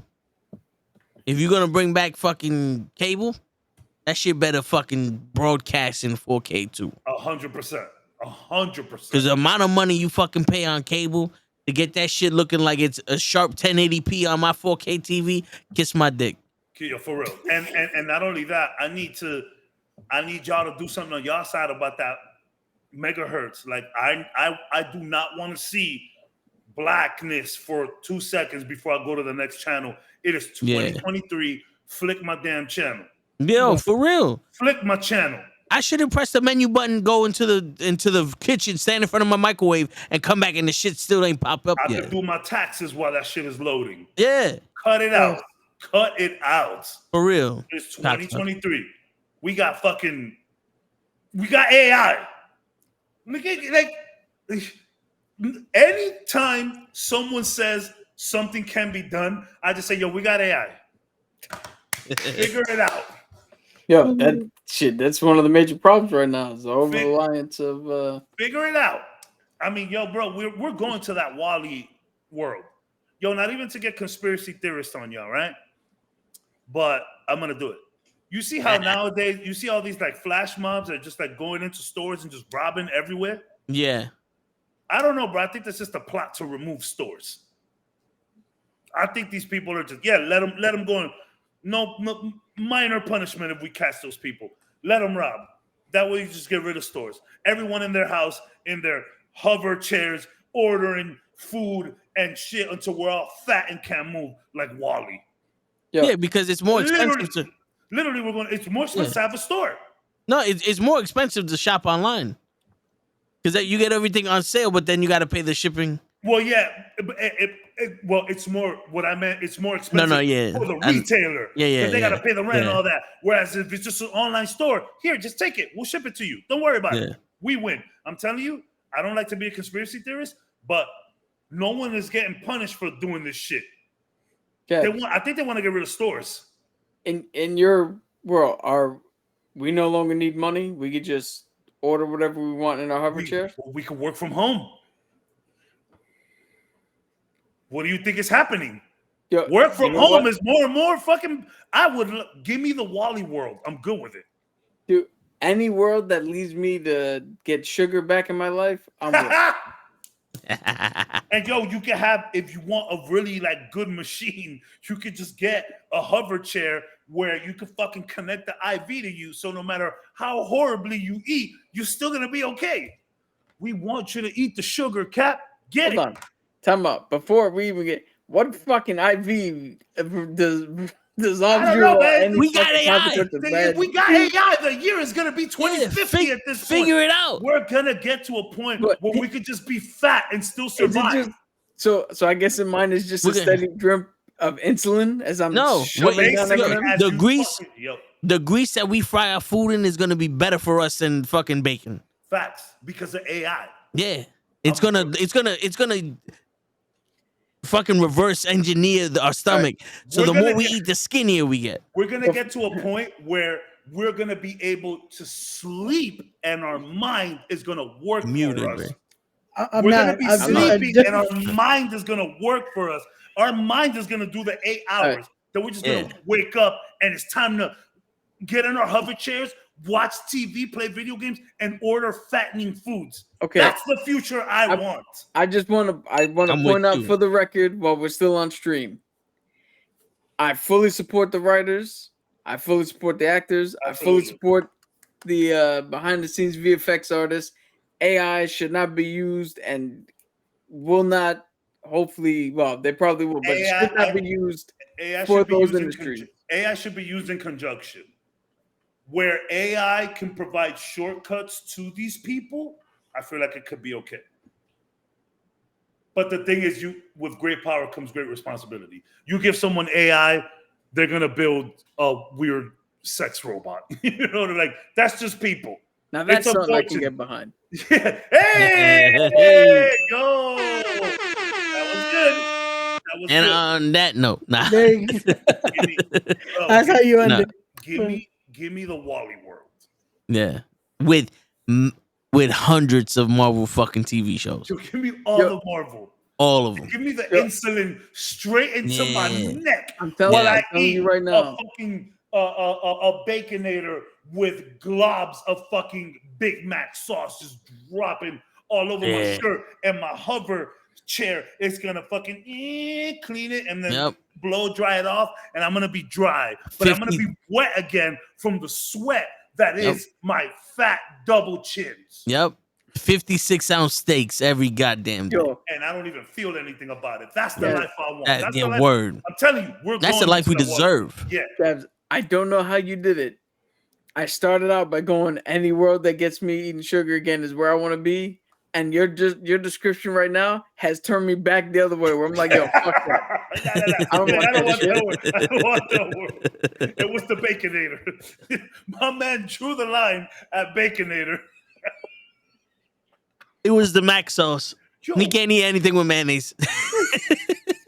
you're right. Yo, before we go, because I Yeah. know it's time, there was one point where you can get a Baconator and add as much Patties, right? as you wanted, right? Am I bugging? There was somewhere Yeah. where you could just keep adding Yeah. patties to it, right? Yeah, that's where the T-Rex burger was created. Okay. Because some motherfucker said, "Let's add like 8 of them." See, just Wally, just eat that while the insulin is being shot Yeah. into the plug the insulin into the back of my head like the fucking Matrix, and just let me eat all day and fucking watch TV and fucking play video games, and I don't want to move. I just want to be Bane with fucking all that shit And behind have the him. chairs like the beds that goes zzz, so we don't get cold sores on our ass. Yo, and just at one point, you just fucking have like windshield wipers just washing under my titties, just throwing water on me and just wiping it off. I never thought in my life I'd be sitting here hearing, hey, let's just eat junk food and play video games all day and not have to worry about money. and sit here and go, "Nah, I want better for us." Yeah, That it's doesn't like sound better. this. God, Better. What's better than unlimited Big Macs? yo, Word. A chocolate Guys, lava cake with vanilla ice cream just out of we nowhere. have all Put the witnessed little history. drop of water, flop, flop, boom, got it. We have all witnessed history. The gray Yo, Ty, has bro. officially made me old. Ty. I don't know why would you put that. Why would you? And on that note, Ty. come back tomorrow for sports. Ty. My man Ty hadn't said nothing in 2 hours. And that's what Word. saving it. He wasn't even listening to us. But yeah, You know why we're being too positive for him? That's why. Yeah, That's what it was. Yeah, there wasn't that much engagement today. We're being too happy. People respond to the negativity. Next week we'll be back with normal. Last negativity. week, you know Hey. what? I'm missing out next week. These two are gonna fight, and we want all the comments. Okay? No, That's we it. don't want that. We don't want that. I will be here next week. Okay? I won't be late. Hopefully. It's all good, man. As long as you made it. I want my Wally chair. yo, I want my Wally chair. and that little fucking robot. You know, the reason you guys are so fucking scared about it is because it's not far from the truth. This is where we're going. They want to keep us in the house, in chairs, being consumers, eating, and fucking just ordering shit. And the only way they're going to let us do that forever and ever is to inject the insulin into our faces as we fucking Yep. do Why it. is it Yep. that it keeps moving from where it's getting connected to? Yeah. It's like at first it was like we're just getting it injected. Now it's in the neck. Now it's the face. In the Later, fucking nape, in the nape, right there. Attack on Titan, our weakest spot, just insulin straight in there. Yep. Gabs, you know what? I'm officially out. No, you know why? Because when you talk about insertion shit, I am not getting a catheter. Fuck that. Yo, that's literally you're gonna have a catheter just pumping insulin into you, Home so side. you can, Right into your eat whatever fucking you thing. want. No Word. offense, no offense to anybody who needs insulin. And Obviously, this is a joke. And as they say on Shark Tank, I'm out. I'm out. Yo, I don't know, man. I'll see you in 2075. and the conspiracy is there. The conspiracy there is the rich people get to fuck all the women. At that point, I am not gonna care about sex. Dude, at that point, it's just shit even gonna work. Yeah, like unless you pump the insulin No. straight into my. Yo, listen, your insulin's gonna be in the catheter, and then the fucking Viagra's gonna go up your ass. And on that note, And on that note, it's your friendly neighborhood knucklehead signing out. Peace, everybody. Come back tomorrow with the sports. Taquan, shut up. Be mobile, don't let AI win. That's right. I want all the fucking shows. I want all the shows. I want all the Big Macs. Word. And Stop some making chicken mobile nuggets. shows. I hate having to worry about cholesterol. Word. And some Skittles. Peace, everybody. Later. Please.